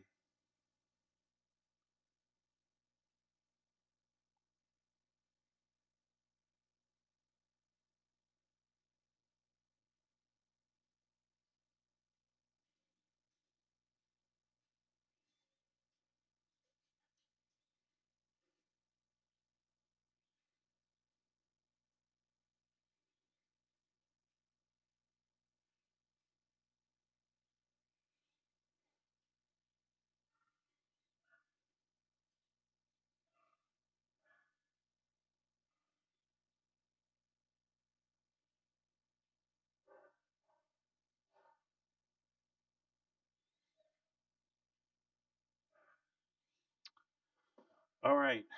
I am pretty concerned about my flank, but the thing is, there is nothing to my east that I need to defend. Nothing. So if they want to get shot and get tired, they can roll our flank all the way back, 90 degrees for all I care. Um, whereas we are pushing pretty hard here, and apparently we have reinforcements coming in behind. So if they want to, do the dance with us and wheel around, that's fine. Um, but we are going to tear them up pretty good. You can also redeploy my guns in such a way I could like put them here, and then I can roll up the line back to here, or like so, uh, and then they would face all of my guns. So one of the things I'm going to want to do is neutralize their artillery. Um, so repositioning my guns and then backing up behind them so that my guns are online while theirs are coming up. Not a bad idea. There's not much here in the way of elevation and terrain. There's obviously woods and such.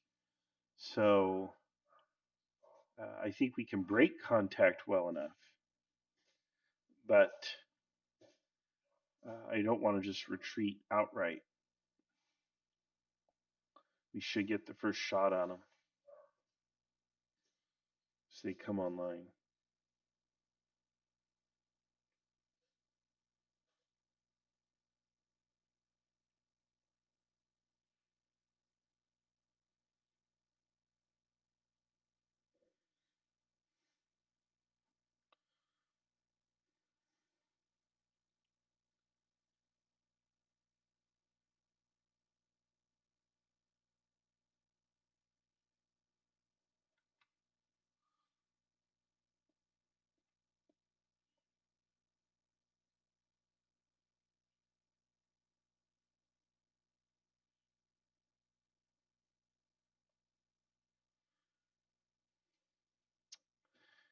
Anyway, let's see what happens. This is going to be a big turn here.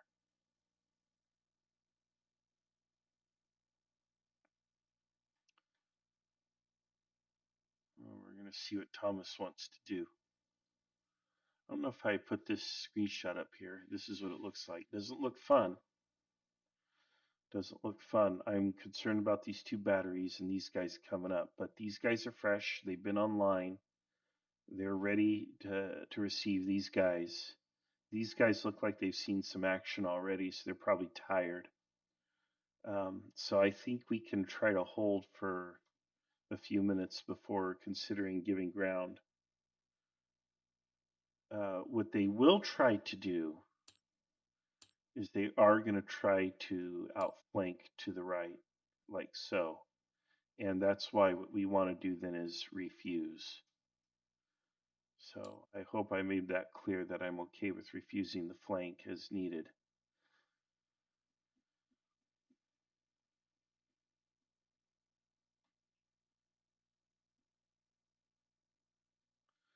It is possible that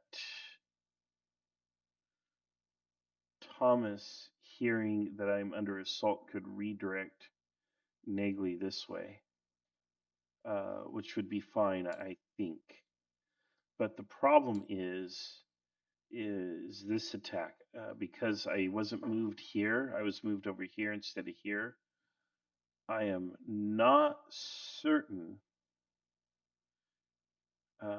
how this attack is going and if this is going to bear any profit for us. It might be very profitable for us, actually, or it might not be. Could be a disaster. I certainly don't want to throw good money after bad insisting on this, but we do want to give it a solid try. What I don't want is for one of my brigades to get bagged. Absolutely don't want that to happen. So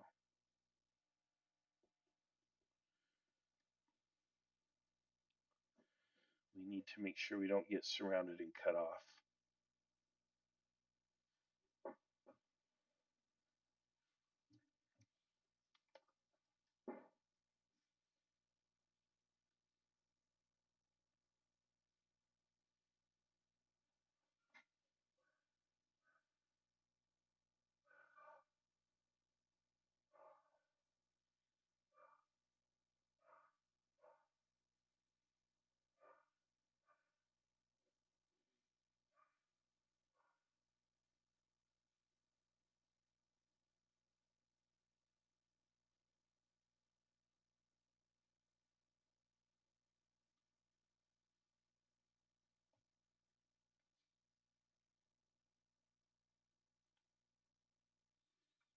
All right, we're at 7 o'clock. We've got 1 more hour maximum in this game.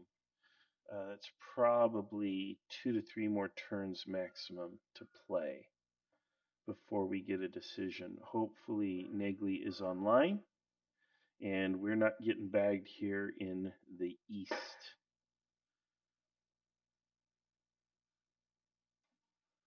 And we're not throwing our force away over here. So much is going to depend on what happens here.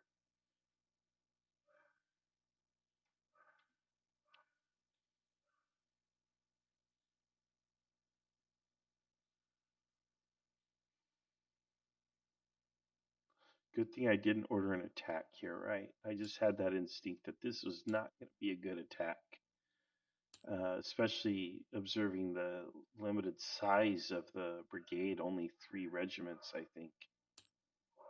If that's correct, unless I've lost some somewhere. But no, I really do think it was only 3 regiments. Let me just double check. Sometimes blocks, as you saw earlier, fall through the map. Well, we lose track of them, they disappear. But the umpires would have it. All right.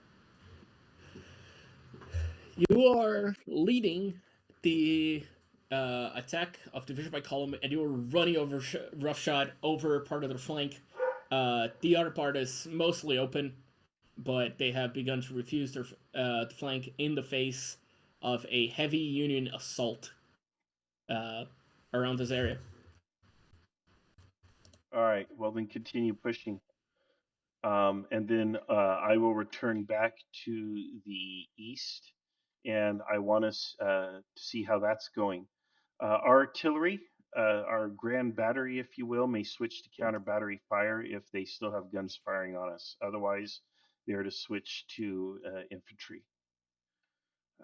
But Excellent. in the east, Great if to we're under know. heavy, in the east, if we're under heavy pressure, they are to refuse because we're not defending anything in the east. There's nothing for us that we care about enough Right. to defend. So what we want to do is not suffer heavy casualties, but we also don't want to break and run. So if necessary, fall back and refuse. But I don't know how we're doing over there. I can't be two places at once. But this looks good, so persist here and let's head east. And in the east, they can fall back as needed. That artillery then focus on any enemy guns that are deployed. Otherwise, continue to focus on infantry.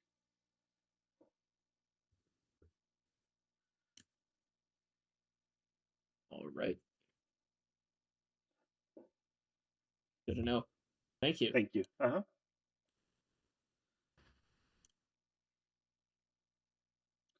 All right, I gave a very big, long, complicated order. And the problem, of course, with doing that is um, the Empire can forget. That's how you end up on the wrong road. But even if only two of those orders get executed correctly, um, we should be fine. When I take orders from players when I'm umpiring, I have a shorthand that I use and I write everything down. So here, just so you can see what's going on, and then I'll show you how I do my shorthand. We are pushing through pretty hard here, so we do want to continue. We're really close to Breckenridge. He's probably standing there shooting with the pistol. We're about to overrun them. And if this here breaks right here, we could win the battle right then and there. Um, I almost now regret that I rode off to the east. This could be the decisive moment of the battle. Um, but we can't assume that. There's a much bigger battle going on, and I need to pay attention to my whole command, not just my favorite part of it.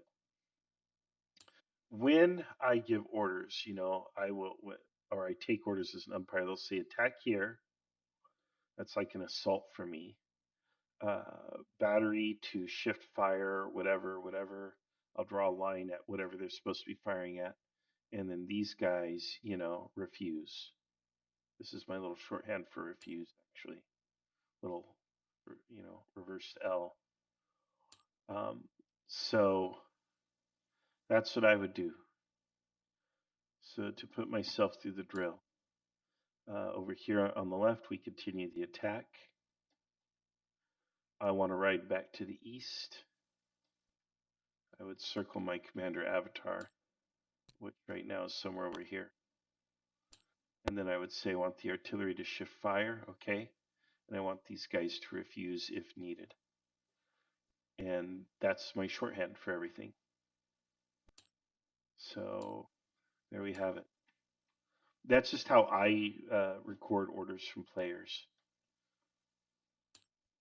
So this is, advance. This is attack or assault. This here is hold. Artillery is just a line.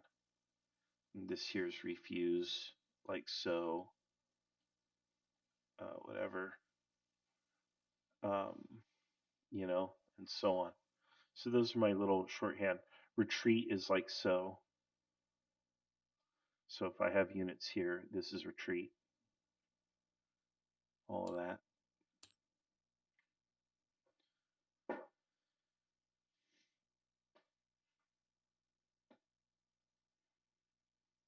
It's good for most all orders and situations.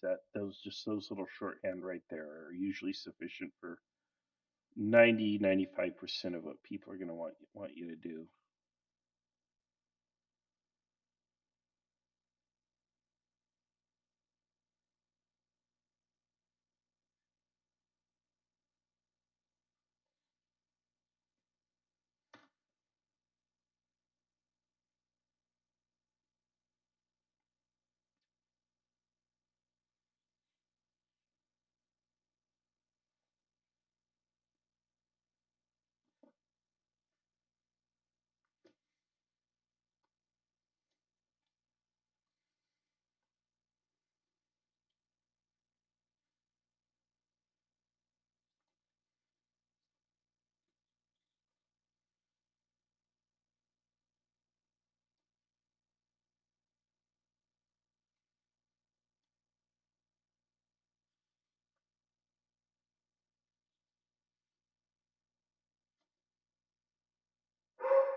Well, Argos is giving commands now. He's barking orders.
General Brannan, I received your dispatch.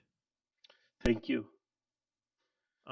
Yes, this attack is going on just nicely. You can pull back 2nd Brigade and help to support them. Rousseau should be arriving any minute at that position.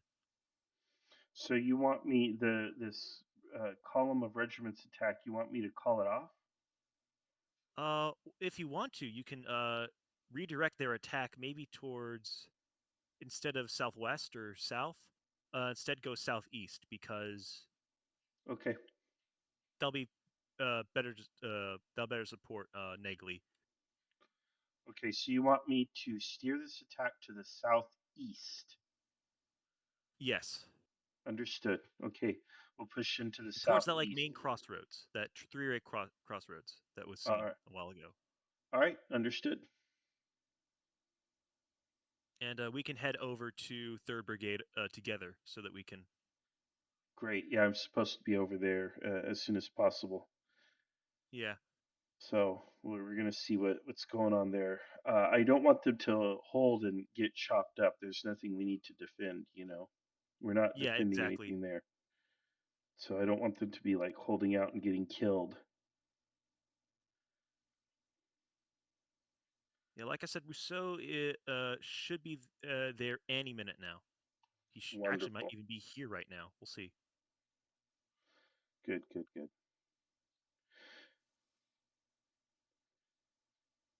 I feel like we're doing pretty well. Yes, unless there is a rebel force in Beech Grove, which I don't think is likely now that there's an attack that's occurred. I think we're doing pretty darn well. Yeah. Well, even if there is, if we're destroying a significant portion of their force here, they could have a whole division in Beech Grove, but it won't hold against the army. That's true. That is absolutely true. That's my thinking as well. So, yeah, it's great.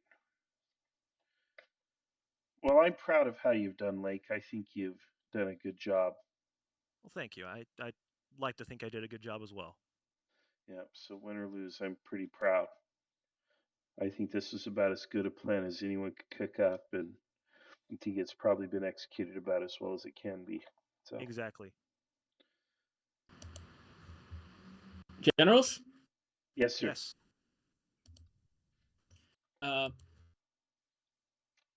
the there is heavy artillery fire coming from the enemy, but they are just out of range, so your own troops kind of are engaging in fairly ineffective skirmishing, but not much more than that. In addition, you see behind you a brigade of Rousseau's division moving behind you. What I tell Nice. you. Nice. All right, I think we can hold here. Oh, look, he decided to do to me what I did to him. Oh yeah. All right. Do your men want to charge the well, they probably I don't know if you want to charge them guns, but No, I don't think they're gonna charge the guns. I'd say pull back. yeah, pull If back you into the woods. actually if you could put some guns online and then we pull back through those guns, and then the guns will be unmasked as we pull back, then those guns can focus on counter battery or whatever. Yeah. I say we stay here. I'm just gonna send I don't even think I need to send a dispatch. I think Rousseau's just gonna meet with us. I say we stay here and just focus on securing this flank. Okay, I don't know how much longer we'll be able to hold this line where I'm at. Yeah, I'd say we pull back into the woods. At least 3rd Brigade. Well, then the woods turn into splinters. They Um, give us some cover at the very least. okay. All right. I mean, we can just try to hold as well right here where we're at. It's up to you. Yeah. I can try to hold for a little bit longer. No, no. Save your men right now. Okay.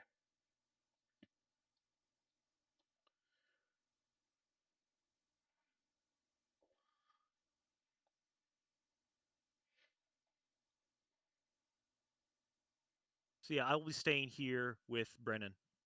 Brennan, you Okay. can make your orders. All right. Right. Okay. Are you? So withdrawing your forces into the woods, correct? Yeah, we're gonna withdraw, maybe even across that road. I don't want to block the road and be in the way. So we're gonna fall back, but in an orderly fashion. We will reform Third Brigade behind the road in that open space, that field. Um, I Right. will return to my main attack on the other side. I'm going to trust Negley to take this wing over, and I want to look in on my guns as I go past, but I want to redirect my main attack to the southeast. So these guys fall back past the road and reform. Looking on the battery, see how it's Right. doing as I ride past, and redirect my main attack to Mm-hmm. redirect it to the southeast now. And Thomas, where will you be staying? I will be staying right here. Excellent. Good to know.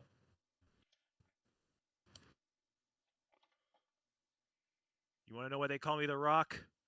That's why, because you just stay right there. Can you smell what the rock is cooking? I think I'm cooking up a That Confederate would be- defeat. That's what I'm cooking. I would absolutely like to have someone dressed as General George Thomas doing every single little bit of the rock during his heyday. Do you smell what the Rock is cooking? Especially that Mhm. southern twang. Yep. He- Raising the eyebrow. Yeah, What? yeah, raising the one eyebrow. Yeah. Raising it. Oh yeah. Yeah. That's very unpatriotic of you. Yep. Oh boy.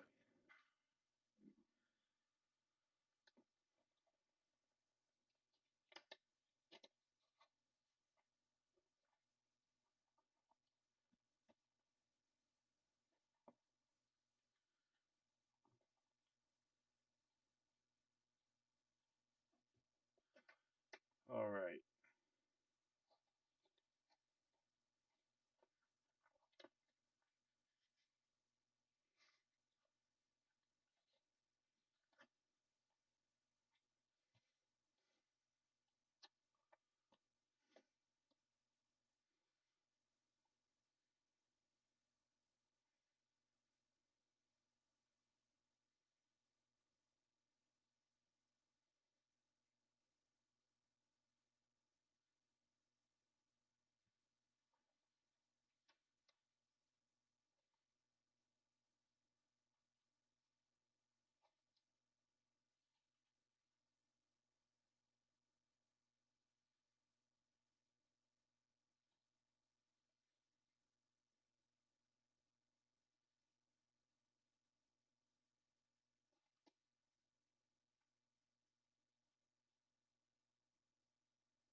All right, folks, we are.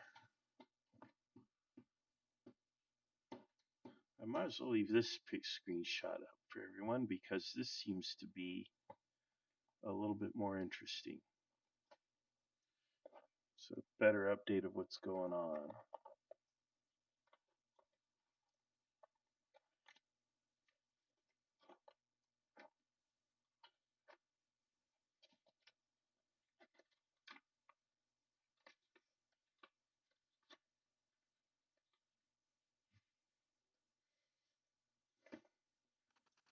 Hello.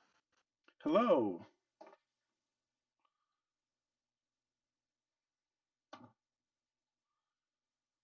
All right. How many Confederates have you seen? A lot. At least Okay. probably 2 divisions worth or two. Yeah. Excellent. Excellent. I only ever actually saw 3 with my own eyes, so I Okay. was concerned. Yeah. I think this is their main body. They're here in one big ball. I don't know if there's anything to my west. I'm assuming not. No, it's just me to your west. It's all me. Okay. Are you flanking around to the west and So I to don't the have southeast? a screenshot yet. I launched an attack 40 minutes ago with an assault column of 8 battalions Hmm. and broke 3 Confederate, I'm going to call them battalions. I have a brigade of 3 moving southwest in a long field trip to Fairfield. We won't see them again today. And Okay. I understand from the boss man that Rousseau is moving to your left, to the east side of this kerfluffle. Yeah. Yeah. Man, it feels like we bagged them. But I don't know.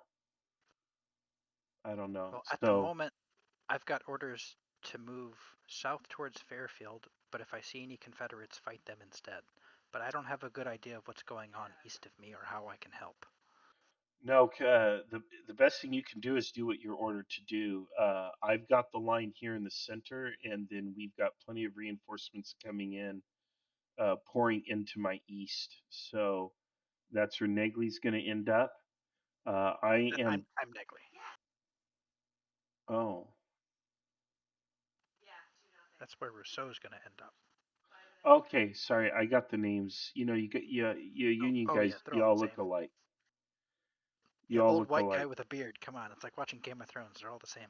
right? Old white guy with a beard and a blue uniform and a blue hat. You all look alike to me.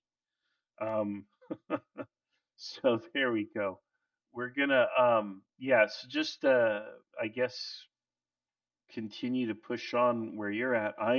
I have one of my brigades pushing to the south. They're gonna redirect kind of to the southeast and really keep Okay. hard pressure on the enemy.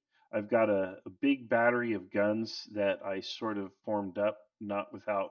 I didn't really intend to do the grand battery thing, but it just kind of worked out that way. And we should be hammering them. Uh, and that's a good Do you spot. have a use for 3 more batteries of artillery? Yeah, sure. I I may I give you my guns because I just can't get them to the front fast enough. They all fired. They did a great job. They're cooled off. They're at like 2. set them up around G Fletcher. Set them up in that little open space at G Fletcher Farm, just south of the road there. Set them up there. I think I'm farther southwest than that. I'm on the Okay, well map. then put them where my batteries are. Just north of Okay. the Mrs. J. E. Little Farm and the W. Taylor Farm. Go ahead and Okay. just put them in there with mine. I can pull mine out and redirect mine wherever. All right, then Uh, I'll give them orders to move to the little farm and report to you for further instructions. I yeah, won't well, expect the them little back. farm is occupied by the enemy, but just north of it. Okay. So about 200 yards north of the little farm. I mean, they'll see the line. They're not going to walk into the enemy. They'll know. They'll know when they get there.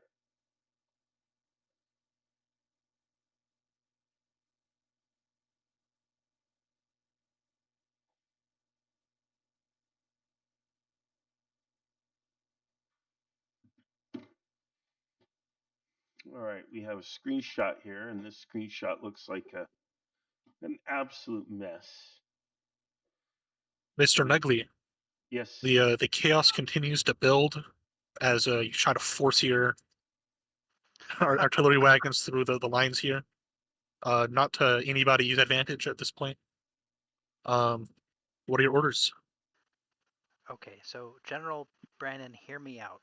Let me deploy these guns right where they are, Yep. and Go we'll use ahead. them like shotguns. Go ahead. Do it. All right, so these artillery are to deploy right where they are, facing southeast, and Mhm. fire canister. All of my infantry are content to engage with rifles. We don't need to charge across that creek. Mhm. And I will remain with General Brannan if he's staying here. All right, Brandon. What are your orders? Hell, I can't even tell which guys are mine. I think mine is the Illinois, the Ohio, Right now, Indiana your guy. guys is the Yeah. one that the artillery wagons are on top of. Oh, okay. Deploy online with the artillery more or less or immediately behind it. Not certainly not in front of it. And contribute their rifle fire to destroying the enemy. You want to shoot through the artillery guns. Not through them, but if there's gaps for them or skirmishers or whatever between the guns or whatever, if they fit. If they don't, they can be hold immediately behind it. But I I want to I shoot the enemy in the I don't face. think it's a question of fitting. I, I think it's more of a range issue and like it's a smoke issue. I can phrase this in James Game's terms. Can you ask James if we can stack one battery on top of an infantry piece? If Yep. yes, do that. If no, put the infantry behind the guns. Yeah. And All if right. the enemy's in range, shoot them in the face. I have to say this game has been probably one of the most annoying in terms of just sheer traffic here. Yeah. This is a We call quite. it a Charlie Foxtrot. Is the technical Kriegsspiel. All right. Thank Um, you, sir. I'll see you guys next turn. Brennan, are you moving anywhere? Yeah, I want to move to the center of my line where my guns are. See how they're doing. Switch my artillery to counter battery fire. All right, I'll stay right here then. I won't go with Right. Brennan. I need this vision, so I'm Yep, staying yep. put. Oh, you just have the artillery batteries like to the northeast of here, right? Brennan. Yes, yeah, the Okay. Ohio and whatever. Yeah, I want to go there and counter battery now. Finally, we'll unleash them. Okay. All right. All Yeah. right. Sorry, I wasn't Empire before, so I wasn't sure what is up there. Yeah, no worries, no worries.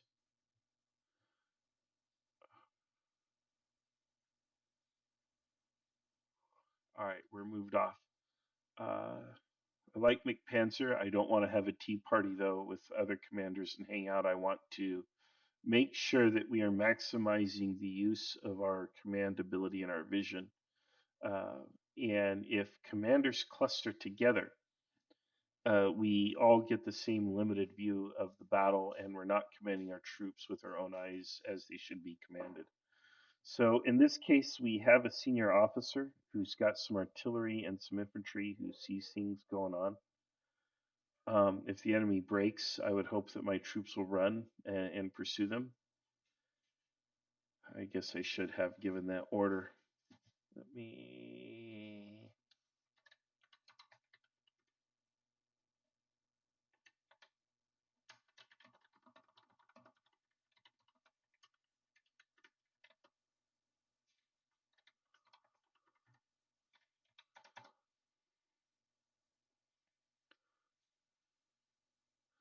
Yeah, the enemy breaks pursue.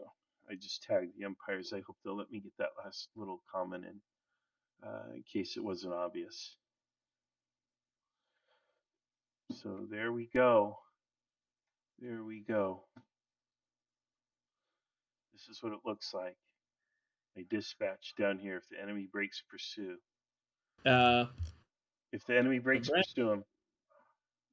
Yep. If the enemy breaks, pursue him. Excellent. Good to know. Thank you.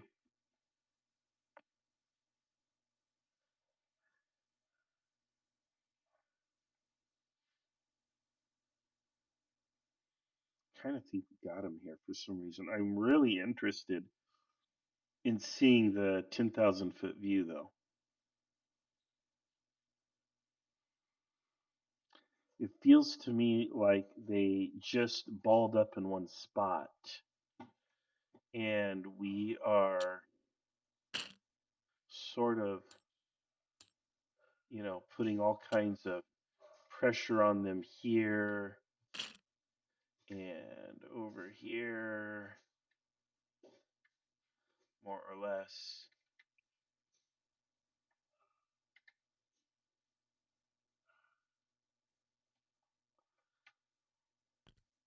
And it's just a big ball of anger. I think we're pretty well where we're actually thinnest and weakest is where we have my artillery, where I'm going. And what's remarkable about that is I think that's where we're putting a lot of hurt on the enemy. So even the weakest portion of our line is relatively powerful. Up here, this is where I am weak right here. Hence the order for these guys to fall back and reform. But hopefully we have these guys here online now, and they've got some guns and other things, and hopefully they're able to kind of reverse this troubling situation here. Really, though, the main attack for us now is through here. And if we are hopefully breaking through there and doing some harm, then that'll be pretty good.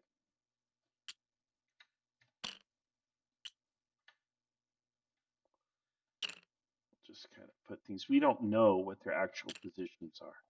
We can't see. We can only roughly speculate. And that's okay.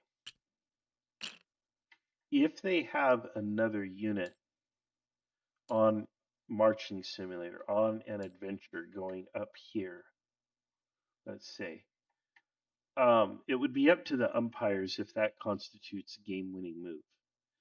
If we wipe out one or two divisions of the enemy while preserving our numbers more or less, they can have this. I would make that exchange all day because then they only have one division intact, whereas we have 2.5 to 3 more or less. And between us and the main army that would be coming in later down this way, uh, they're not going to survive the rest of the day or the next day, whatever. So that to me would be a pretty solid Union victory. But we'll see. I'm not sure what the precise criteria the umpires are going to use to judge the battle, and sometimes they can, sometimes they have an interesting or odd criteria, but we don't play these battles trying to appease an umpire or trying to game the rules or anything like that. We play the battle as though it were kind of the real thing, and we want to give realistic, meaningful orders like we would give on the field. Command like you're actually there. And by doing that, I think you do a better job maximizing your chances of winning. There are a lot of people who want to know the rules of the game. The rules in Kriegsspiel are generally kept secret from the players. They're often subjective, meaning the umpire just kind of calls it or rules on it. They generally use dice to suppress subjectivity to provide sort of an objective determinant of the actual final outcome of things. But it's a blend. But the umpire should be a person of integrity, as I would say James certainly is, and they should be very objective in every way, shape, and form. And with that happening, the best thing you can do to win at Kriegsspiel is to simply issue intelligent orders that are grounded in reality and the tactics of the time, rather than what you think the rules of the system may be. Because when you play games, you think of any war game that you play. If you sit down to play it as a first timer and you're going to play against someone who has played the game 6, 12, 24, 100 times, whatever, you're going to get face crushed. It's not going to be very fun. And It's a bummer because the reason why you know your enemy's going to win is because they played it so many times. They know the rules, they know the terrain, they know the units, they just know all the optimum moves to make. So you might as well be playing, chess or something against an opponent that is ranked, 10 or 20 ranks above you, whatever. What's the point of that? How is that even fun? Whereas in Kriegspiel, because you can't play according to the rules and because the scenario is always different and because the win conditions might not be what you think they are, the scenarios are rarely fair or balanced. Oftentimes, it's an asymmetrical scenario, but you're not being judged by if you hold the ground at the end, you might be judged by how many of your units do you preserve or whatever.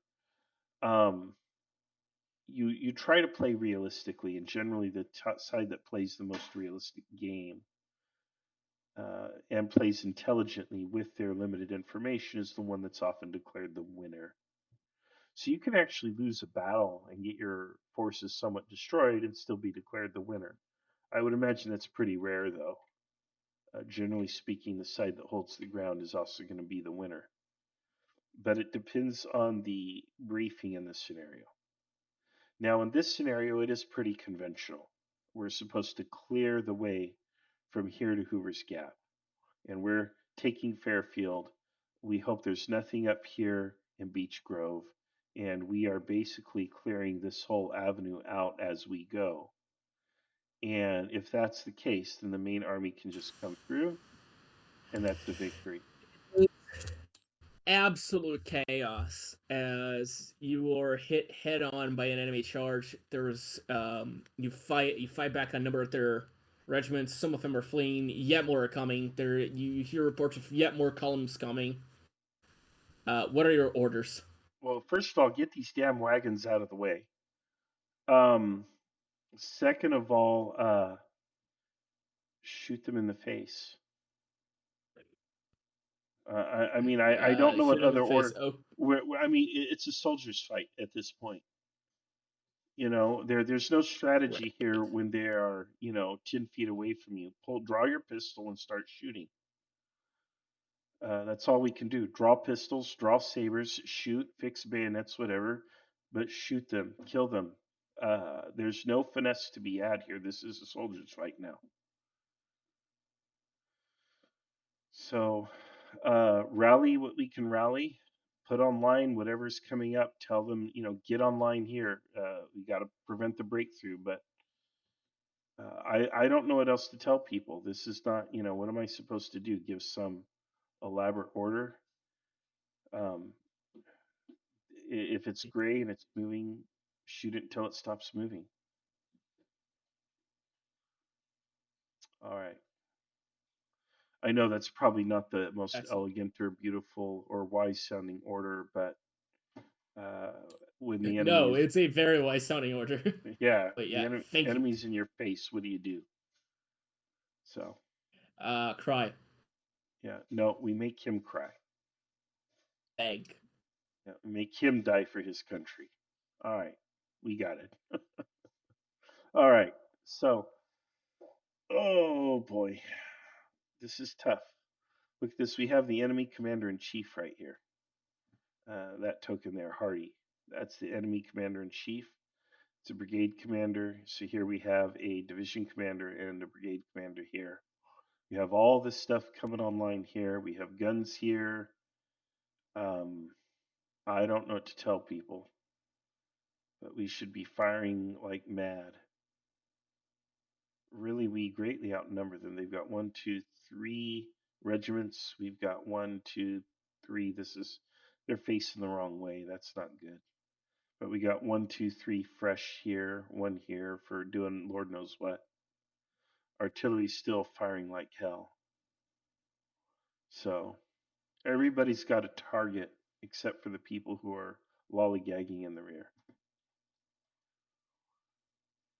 So this is a crescendo. This is probably the last turn or the next to last turn of the game. Given the time, it's already 7:38 Pacific time. We started at 5. It's supposed to be a 3-hour game, and we need time for a debrief. At this point, it is a mess. It is probably very hard for the umpires to call a winner.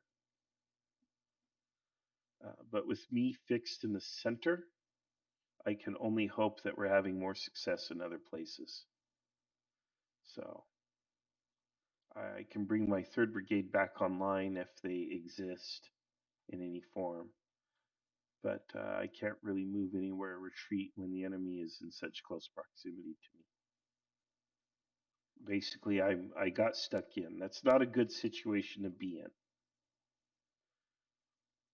But here I am.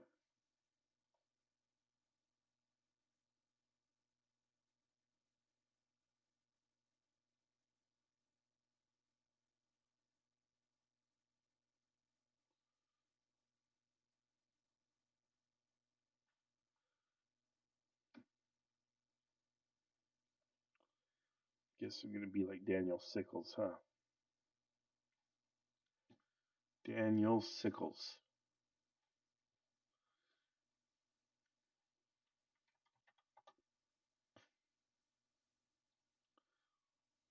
But that is okay. If you like Daniel Sickles on our Kriegs Depot Etsy store, we sell just the mug about Daniel Sickles. But it worked though. Oh man. Anyway, there we are.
All right.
All right. We're just waiting for one more report here, I think.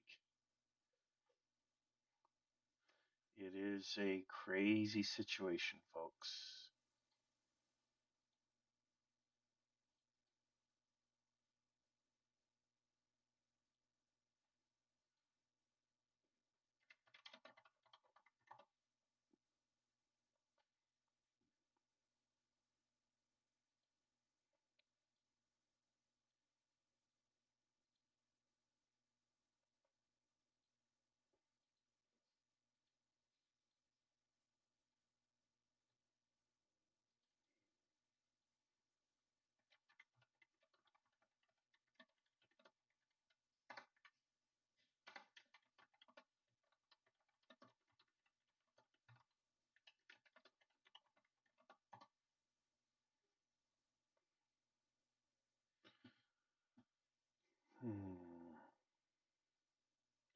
Yeah, we might have time for one more turn or not. It's very close. This is going to be very hard for the umpire to call if everything is just one big ball of anger here in terms of a fight. Um, Not a lot of finesse and movement.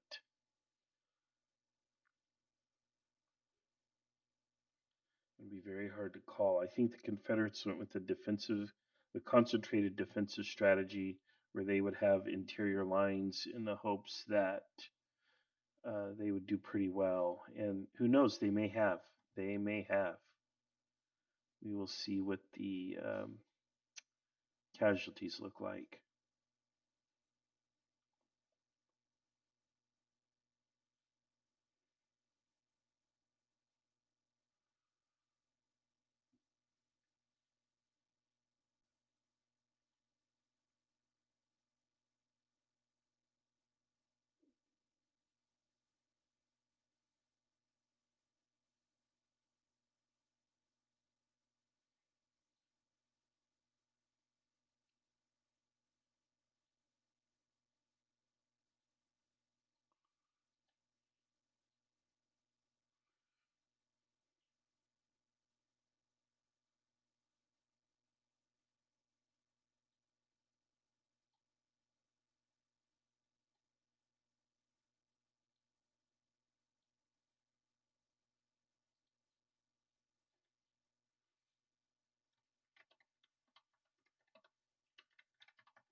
All right, let's see here.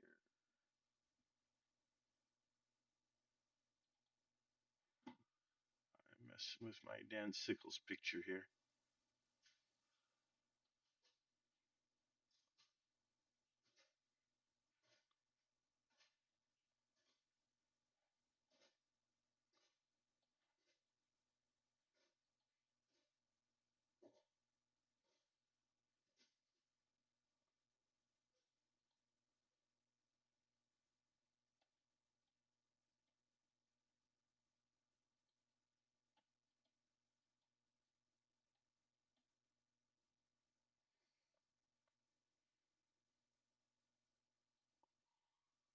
All right, we continue to wait for a final update here.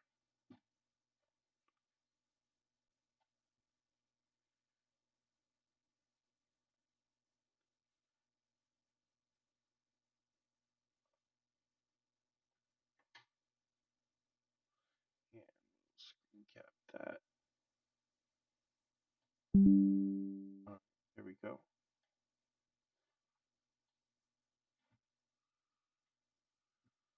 That looks pretty decent.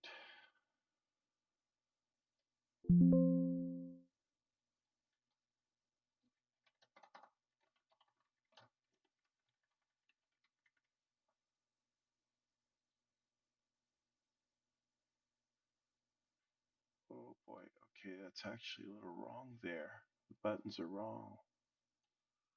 Let's tweak that. I think the buttons are wrong. I'll have to look. Yes, they are wrong. All right, we'll have to fix that because the details matter as we work here.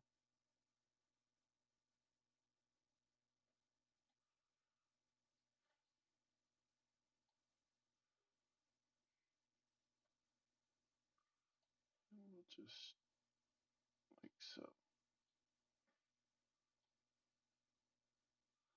That'll do.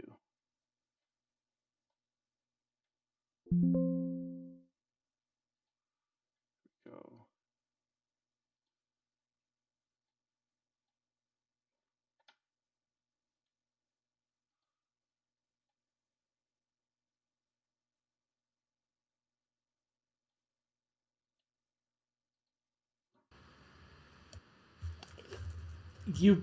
It is a hell of a tough fight.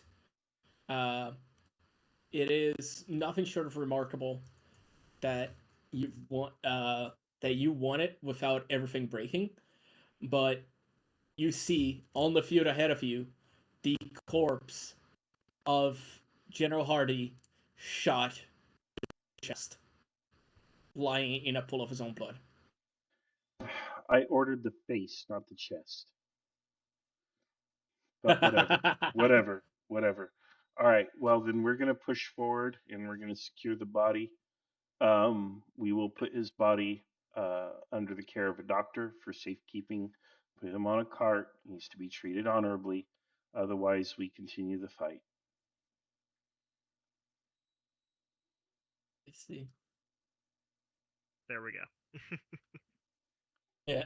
I'll let you guys Excellent. finish up. And yeah. General Thomas. Yes.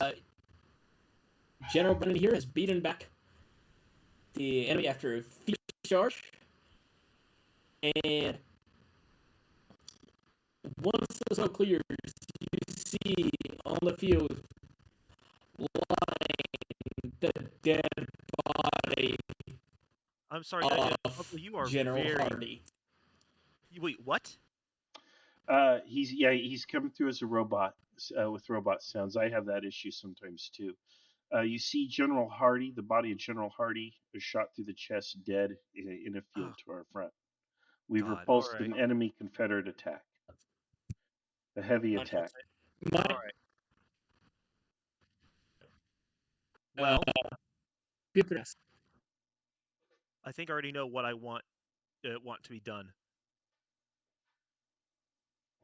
Second Ohio, wheel left and attack Claiborne. That column there. Try and get some enfilade fire on them. Have the 10th Wisconsin come up and support them. Brandon, have the 82nd Indiana come and secure the guns. Make sure they're protected. I'm gonna be the honorable man. I'm gonna go under a flag of truce and try and retrieve Hardy's body. I've already given that order. Excellent. So, yeah, I wouldn't hazard yourself, General. Um, Very well. I will organize a flank attack on Claiborne then. yeah. All right, and yeah, bring up that unit to defend the artillery. Yep. Otherwise, any men that are behind the line that are in good shape there to come forward and recycle with units that are exhausted. Indeed. 1st Brigade, 1st Division essentially is going to come into this gap right here where the 31st Ohio is and basically wheel into Claiborne's assault column. That's my order. Excellent. And I'll lead them in if I have to. Well, not lead them in. I'm going to No. guide them there. I'm not going to be in the front line. That Hardy can attest. would be. Yeah. As General Hardy can attest, Yeah. that's not going to work. Yeah, any fresh units to the front, forward into the enemy artillery to continue firing. Yes. Fresh units attack, spent units hold and recover cohesion, reload, whatever. And that's all we can do. I don't even know what the artillery's shooting at, but just keep shooting. Yeah. I think we're going to win this. All right, Despite the situation here, I think everything's going well on other fronts. good. Okay. Those are my orders. Spent units are to hold position Fantastic. and Thank you. recover. Fresh units forward and attack. Yeah, and mine is to the 1st Brigade, Excellent. 1st Division, and attack Claiborne's assault column. Excellent. Yeah. All right. When I left, Rousseau was just beginning to be engaged, and he was counterattacking. As the batteries, those 3 batteries that were firing on the 3rd Brigade, were beginning to were no longer firing, and so I was like, okay, opportunity opened up. Let's get in some brigades and push that flank. Right. Outstanding. All right. Yeah, I feel pretty good about it. I feel like we put more damage on them than they on us, and as Confederates, they cannot afford the losses. Yes, they So, cannot afford the losses strategically, but tactically, I think even tactically, we are winning right now, mm-hmm, mm-hmm. or at least we will be in a few turns. And so, It'll just depends on holding the center, and so they cannot put support from here out to other flanks.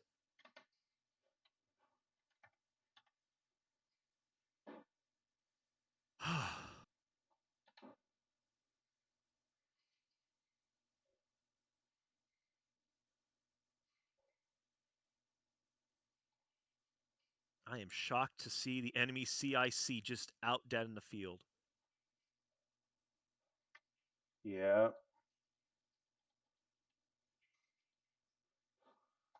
Well, he gave a harebrained order. He probably ordered to lead an attack himself. Got a little desperate. Got impatient, Yeah. and so be it. So too bad. Yeah, it's too bad for him.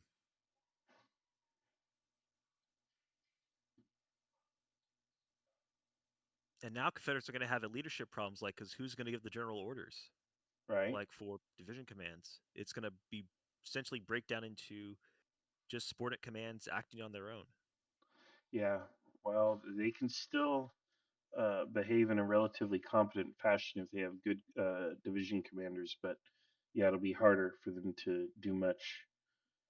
There won't be anyone to call the change of mission orders, Yeah. so that's good. I So if we uh, route one of them, that should do it. Yeah. I think once we weather this storm to the east, we're going to be fine. Hmm. Yeah, I feel pretty good about it. Yeah, it's just I think this is the climax right here, and we are going to resolve it. Outstanding.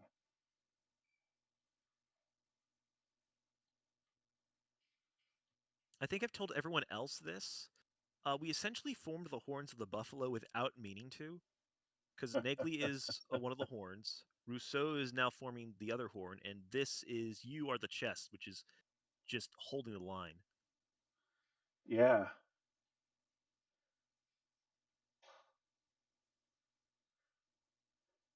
Well, good. I'm happy with it. So we will see. Hopefully, I don't know. I thought this was only supposed to be 3 hours, but I think that it's just such a big mess that they can't call it without going another turn or two. Yeah, I think I've been wondering when they're gonna call it, but I'll just in the back. I'm just thinking they'll call it when they call it, and until then, I'm gonna keep going in like we still have some power, and I think we do Hmm. still have power. We still have fresh regiments coming in. Hmm.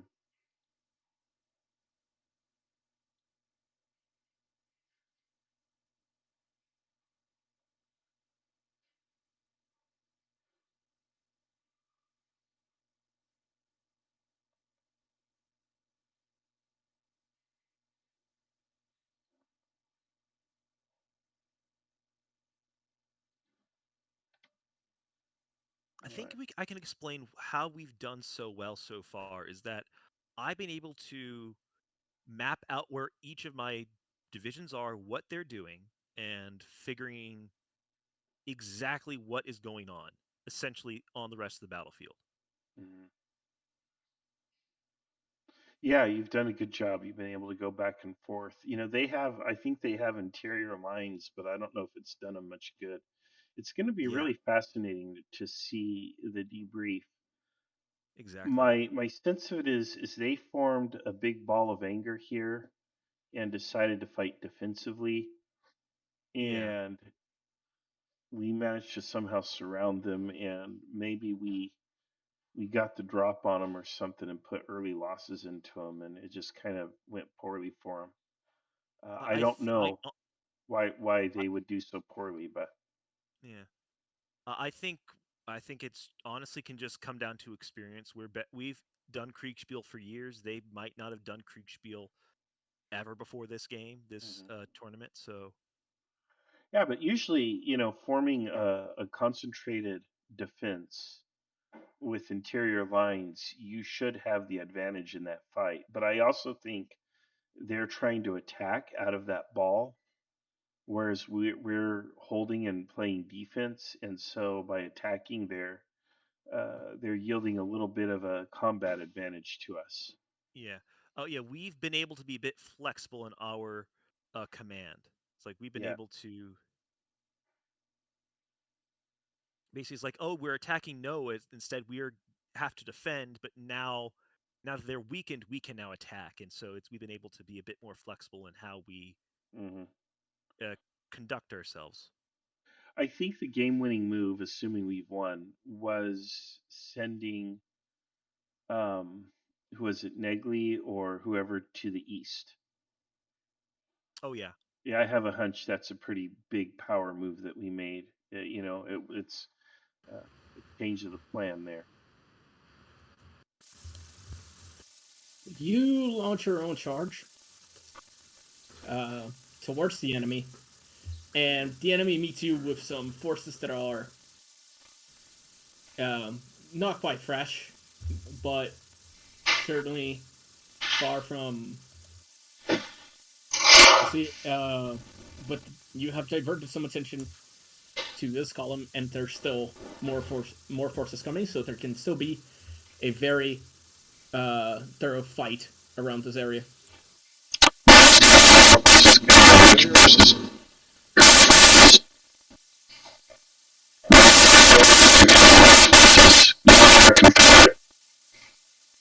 You good?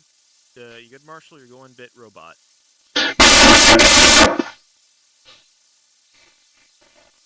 What about you, Thomas? What are your orders? I think Brennan, I'll let you deal with the artillery. Just deal with that battery to the south. I'll just focus on the infantry Mic in the off. center, and I'm just gonna Charge complete. have the 38th go out to the east and basically extend this line to counterattack on that front. And you really just extend the attack all over. Have these two regiments in the rear go to the left and try and attack on that front and not just have one mass column. Right. Yeah, and this 82nd can probably support this center attack here.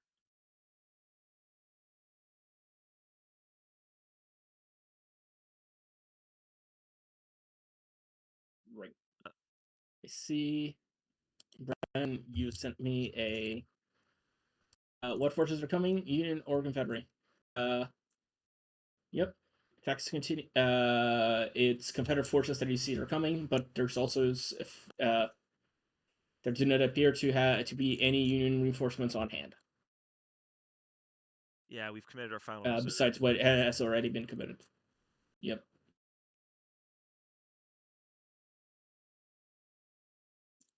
So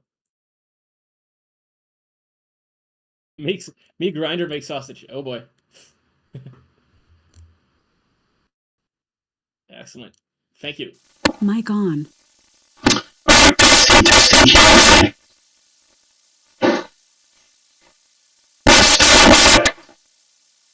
Yeah, I'm having trouble understanding you.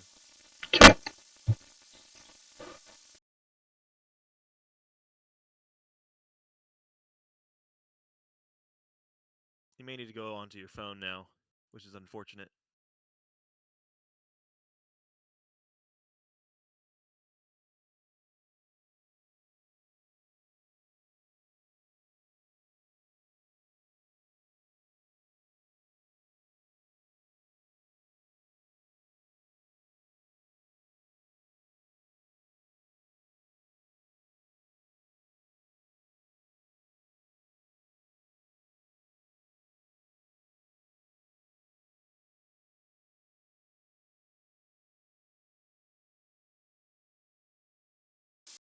Charge complete. Mic off.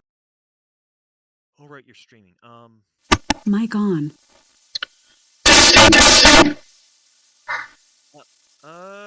It was a little bit better, but still really can't understand. Charge complete.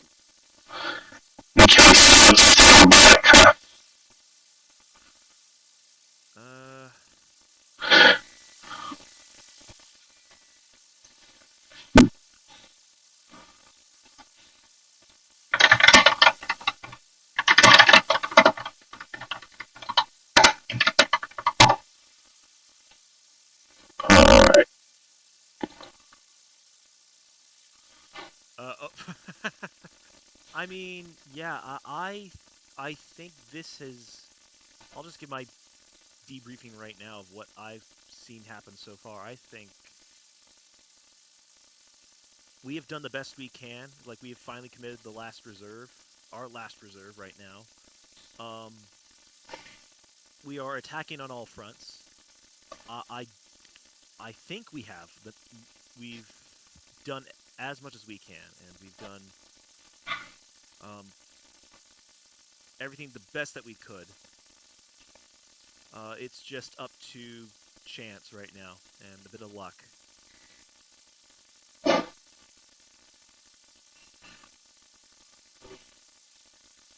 I am quite pleased with how my subordinates have done as well. They have communicated when they need to.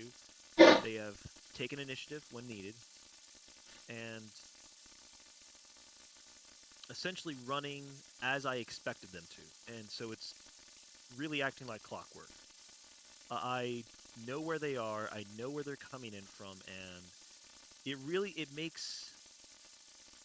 makes higher ups' jobs so much easier to know what's going on and understand the situation.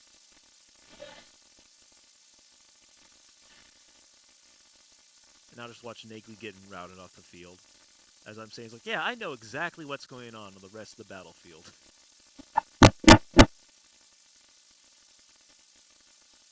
Yeah, I hope that's not happening.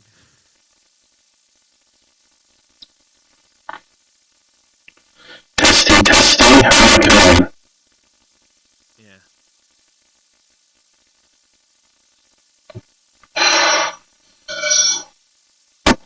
Mic off.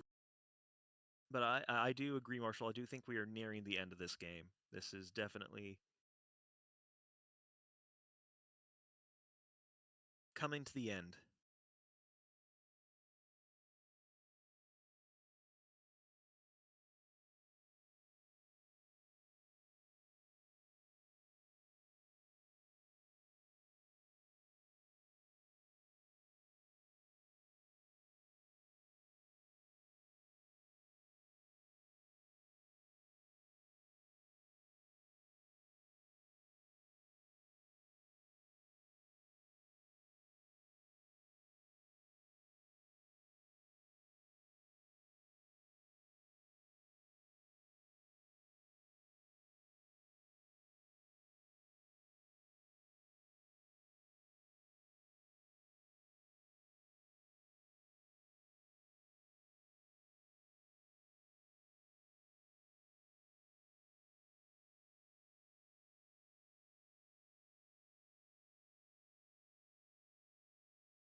Charge complete.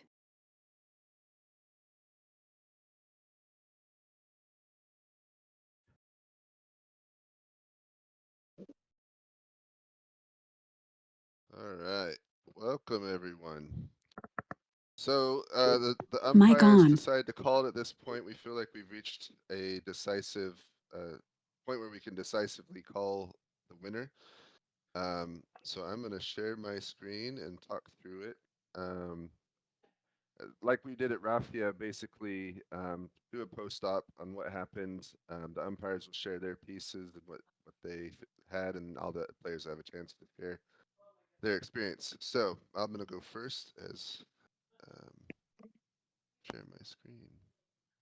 So you're gonna see the big picture now here. So here's the battle. I started off with 4 people, went down to 1, and then ended up with 2. So as commanders moved around, we juggled them. But for the most part, I had Claiborne the whole thing, Stewart towards the end, Thomas at the beginning, and who else did I have? Hardy and a few others every now and then. So, as you know, the Union came in here from the north on this road, and the Confederacy came here on this road. Single road, both arriving at the exact same time. Both armies with the same order of battle. I was trying my best to make it as even as fair as possible. Anyway, maybe not even, but fair. So the tournament was reasonable. So the Confederates. Their first division split off and went north on this road, and then the other 2 took this road here and went that way. And I think, well, I'll get into that a little bit later, but I think sending the 2 this way and the 1 that way ended up proving fateful because, as we'll talk about later, the 1 on the left got outnumbered and the 2 on the right were a little bit over concentrated. We'll get into that. On the Union side, they also broke off 1 division left, Negley, and then Brannan went here south, and then I think Rousseau also went left. And we'll have to hear from the umpire. I think Rousseau did a little bit of moving around. I'm not sure what happened back up there, but he took him a while to get to the battle. But I think he finally arrived down this road. In terms of the battle itself, so Brennan, the Confederates deployed faster than the Union. Breckinridge was deployed right along here pretty early on, even as Negley was arriving down this road, and took him under artillery fire. So Breckinridge was in a good position to start, and then Claiborne arrived soon after and deployed right here on his right. And so the Confederates had a pretty strong defensive position with an anchor on the river here and this mountain forest here and river. Kind of a nice little funnel for the Union to come into. But what happened is Negley deployed up here, and Brannan arrived and deployed roughly here. And then the 2 double teamed Breckinridge pretty much the rest of the battle. So Breckinridge the whole time was fighting against 2 divisions.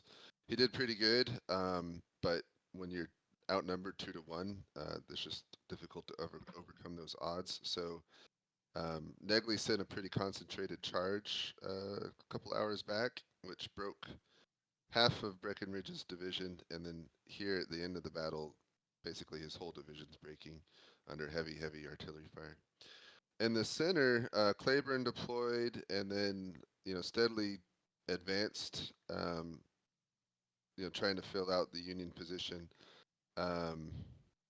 With Stewart coming in behind him, I think one area that the Confederates could have improved is, Stewart's division really didn't get into the action until the very end, and even isn't that involved yet still. He would have done better. Well, he would have done better to go left first of all to reinforce Breckinridge to begin with. But even coming here on the right, he should have deployed and reinforced Breckinridge in my opinion, rather than deploying behind Claiborne. But here on the right, Claiborne, inched up and attacked.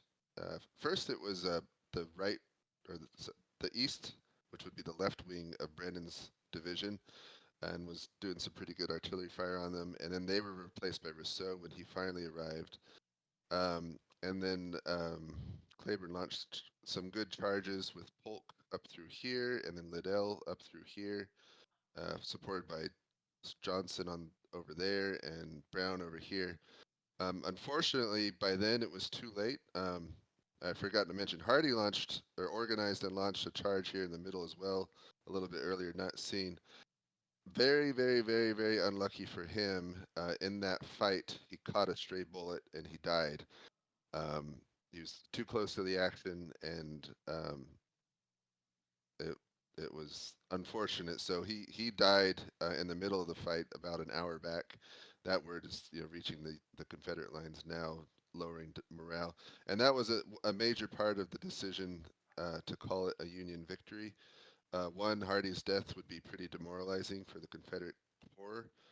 Two, Breckinridge's breaking on the left would also be pretty dramatic. Um, Stewart and Claiborne are doing all right here at the end, but with the news of the corps, the general's death plus their left wing breaking, I think they'd be forced to withdraw and try to consolidate and save their army. Meanwhile, the Union's even sending a brigade all the way to Fairfield to cut off the retreat. So the Confederates could be in a tough spot as they try to withdraw for the day. Very well fought on both sides. I ended up being with the Confederates more than the Union, and it was fun to umpire for them. I hope they had a fun time doing it. It was a good battle, and I think I spoke too long. So I'm going to turn it over to the other umpires to share their experience. So we'll start with G Puzzle. Mic off. Oh, well. So I was in command of Brannan and parts of it over Thomas, so I was in charge of him. The Union had a habit of getting lucky.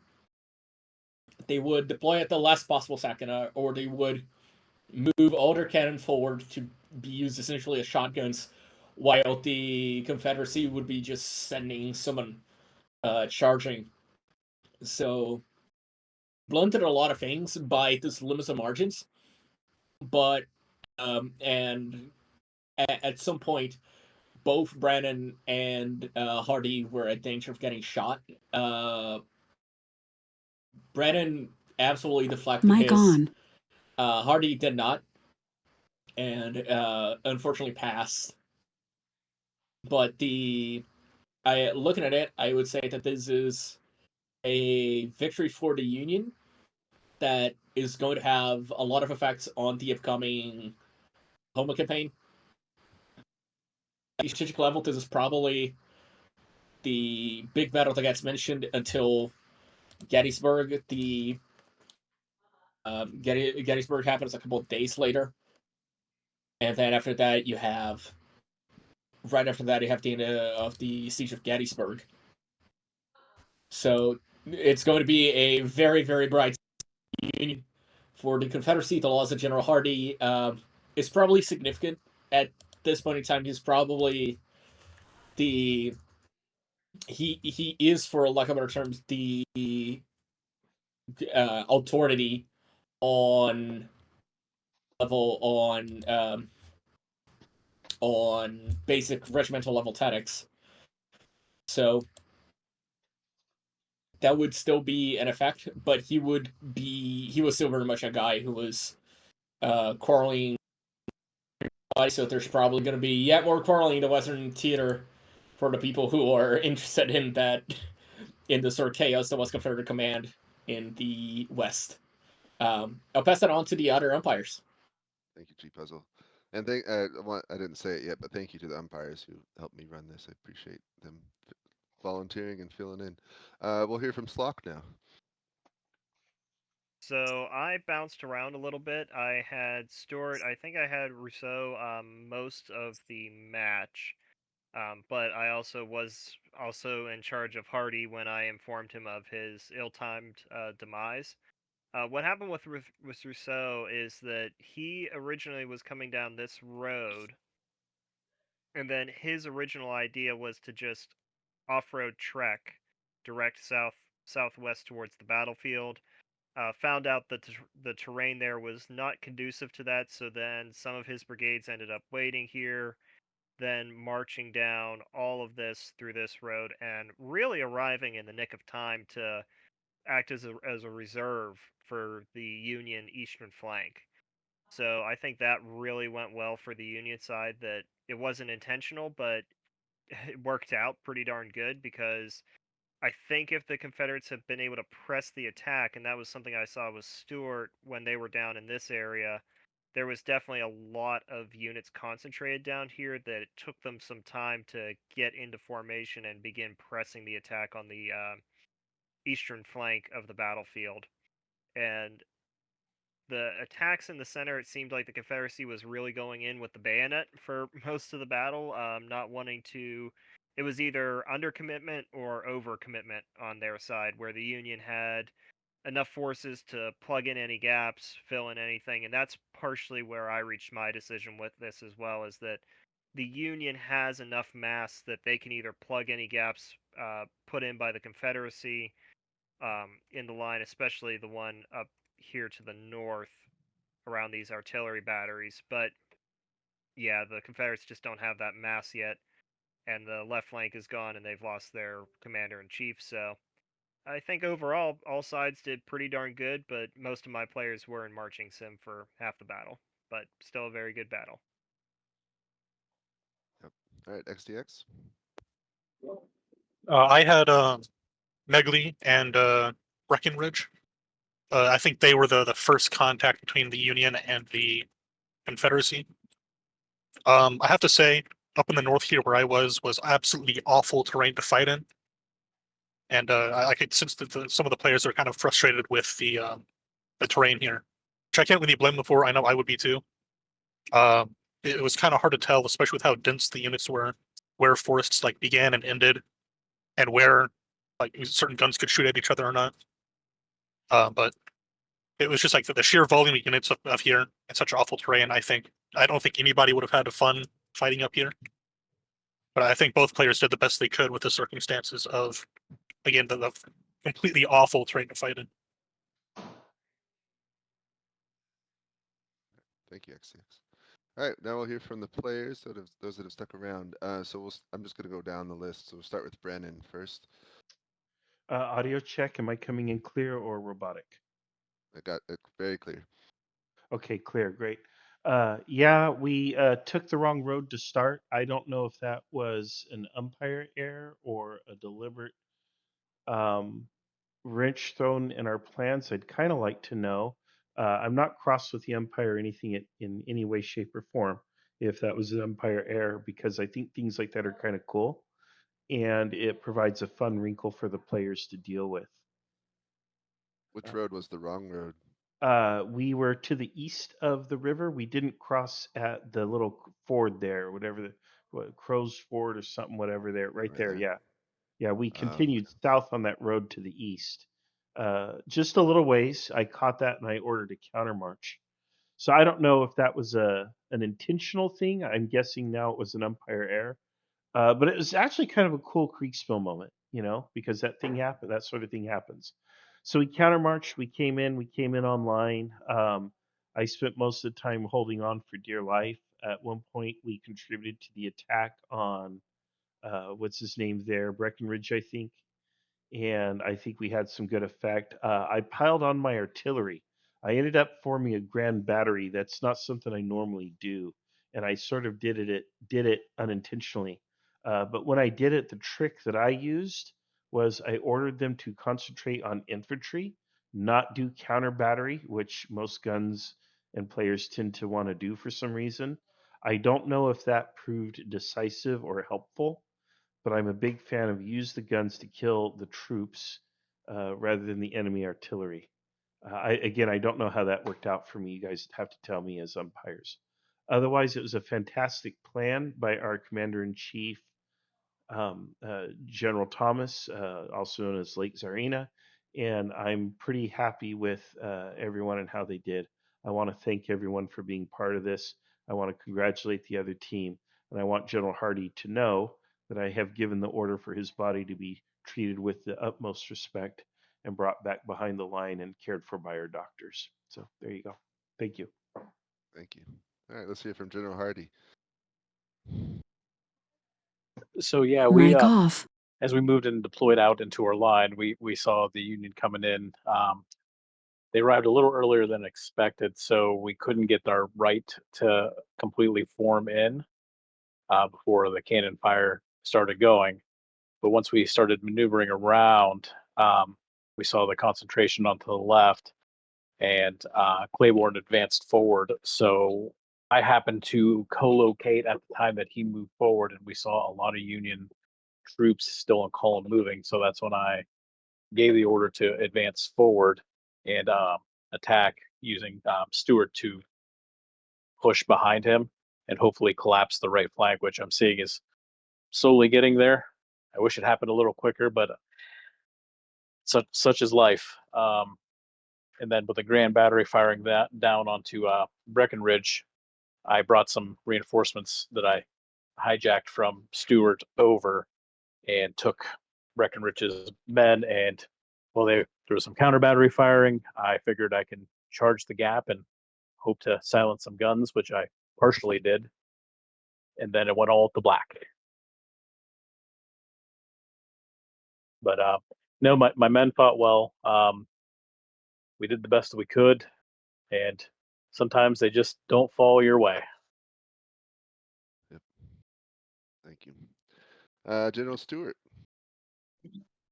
First off, thank you to all the Empires and to all the other players. I was kind of the tail end Charlie of the Confederate line, and when we made our left hand turn to head north, once we crossed the river, everything kind of just got bottled up. And then, as General Hardy said, he came and he took a couple of my units, and at that point, it was just for me trying to play catch up, trying to catch up to the rest of the action. But overall, a good game, and thank you, everybody. Thank you. General Thomas. Yes, so as mentioned earlier, I was Union CIC. The overall plan that we had was to spread out along multiple avenues of advance and concentrate on a single point on the Confederate line. I know he's not here anymore, but I want to give a shout out to Negley. He was essentially first contact, is from what I heard, at least cannon fire wise, coming in from his main attack hit first. And so the hope was he was playing distraction for Brennan and Rousseau to come in and hopefully hit on that sector later on. And essentially, what happened, sort of what I wanted to happen, was a steady trickle in of reinforcements, so that we still had constant fighting going on, but not getting too jumbled up and too bunched up, which sort of happened. I was a little bit worried about that flank attack when it started to come in on Brennan's flank, but I knew Rousseau was coming in very quickly, and he'd be arriving at any moment, and he did, just in time. And it is a rare thing to have a plan, like a concept of a plan work out. Because everything felt like clockwork. It's like, oh, there's a flank attack coming in. Well, here's this division coming in. It's like there's a change in plans. Well, we can just shift it and go into this direction. So it was rare to see, and I enjoyed it a lot. And looking at it now, I was definitely thinking we were doing a lot better, but it was a lot closer of a fight, and I must congratulate the opponents for going so far and getting as far as they did. And I wish you better luck in future games. Thank you. All right, Breckenridge.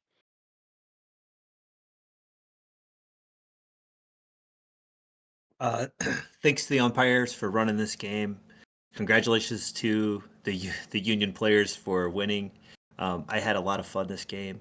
The most fun I've had getting slapped around in a long time. I don't know what else to say other than I had fun, and we kind of knew early on that I was facing two divisions, and maybe possibly we could have done something a little bit earlier, but at the same time we still weren't sure. Um, I wasn't really frustrated the whole game despite despite getting my butt kicked. I think the only time I really felt frustrated was there was one where like one turn I had like a regiment by the river and there was like a limbered artillery battery on the other side with some Union regiments, and then the next turn there were three unlimbered Union batteries that just like appeared out of nowhere, and I had like two broken regiments or something like that, and that was kind of like what just happened. But other than that, I had a really fun time. I really appreciate the time that the GMs take to run a game like this without being able to participate themselves. So thank you all for the experience. I wish that we had won. We did not. Good luck against the Little Wars TV group in Lancaster if you guys are going to make the trip. Wish it was us going, but a well-earned victory. Thank you. All right, Rousseau. Hey, yeah, I got caught up trying to move cross country, and Thomas came up there with me, and we realized that we were just not making nearly the time we thought we would. So, luckily, only one brigade had gone cross country, so we sent the other two on the road, and then during that time, turned the brigade that was going cross country around to take up the rear of the column again. I think one of the hard things on this kind of closed terrain is that, at least for me, I felt like if I deployed into line early, it was going to take me an eternity to move that battle line forward to where I needed it to be. So I felt lucky that Brannan and Negley had both already gotten engaged by the time I showed up, because then I could take my brigades unengaged, deploy them along. Luckily, this road that ran west to east made a nice spot to deploy into line on. But yeah, it's tough with the closed terrain and stuff, but it is interesting to play on, and it was a fun scenario. Yeah, that's all I got to say. It's a fun game. All right. And finally, Claiborne. Yeah, like everyone else, my thanks to the opponents and to the umpires for a fantastic game. This is I think this is like one of those great wargaming experiences where you realize that it's opportunities and lost opportunities, and the lack of knowing where your enemy's at. All of those things just came together perfectly. I think um, we we spent a lot of time planning our deployment before this game and picking the terrain we wanted to fight on, and then we found out that we had I think we found out the hard way that we had more units jammed into a space that we didn't truly appreciate just how far we could have stretched that line. um, and so that created kind of a logjam for us in the on the right end of our line, and also caused some hesitation on my part to push forward early, and I wish I had, because we almost caught you guys on the road in column, but we just couldn't get there. And by the time we did get there, your lost brigade was showing up, or your lost division was showing up, and just plugged that gap. And it was just almost there. So one of those great experiences. I could tell stories about this game for a long time. Really, really appreciate it. It was a great way to spend the evening. Thank you all. Thank you. Uh, Yeah, I yeah, like. Oh, I also forgot to mention that. Thank you, James. Thank you, Slock. Thank you, XTX. Thank you, G Puzzle. This was also a very great experience, and I know you guys don't get enough credit, and even though you get a lot of credit, but you still deserve more, because this is amazing. This was amazing. thank you. Yeah, I liked seeing. This is probably the most concentration of a Civil War battle that I've ever seen in Kriegsspiel. I think realistically, so normally both armies try to like spread out for the longest line, and both armies were adequately concentrated here. Maybe because of the terrain, was forced more funnel, but I liked the realistic deployment that both sides had. It was a lot of fun. For the Little Wars TV Discord guys, you guys are welcome to play any Kriegsspiel game with us. if you're not already, come over to our server and sign up for any games that pop up on recruitment. There's a lot, maybe not as Please good join as the this. IKS. Yeah, join the IKS. They might not be as good as this one, but there's good ones out there. And if you enjoyed it, you should play more with us. And Mic on. thank you everyone for playing and spending your Friday night with us. And you're welcome to hang out and keep talking, but I'm going to end the recording and head out myself. So thank you. Tell all your friends. IKS team onto York. There we go. And I'm going to Yep. post my recording of the game as well. So Good. thank you, everyone. Excellent. Thanks, guys. Thank you. Good night. Yes. All right, everybody. Thank you for watching the game. And, well, I guess my tabletop simulator already quit. But thank you for watching the game. And I hope, again, yes, you join the IKS and get involved in some of our events. And we will see you on the next adventure. All right. Goodbye for now.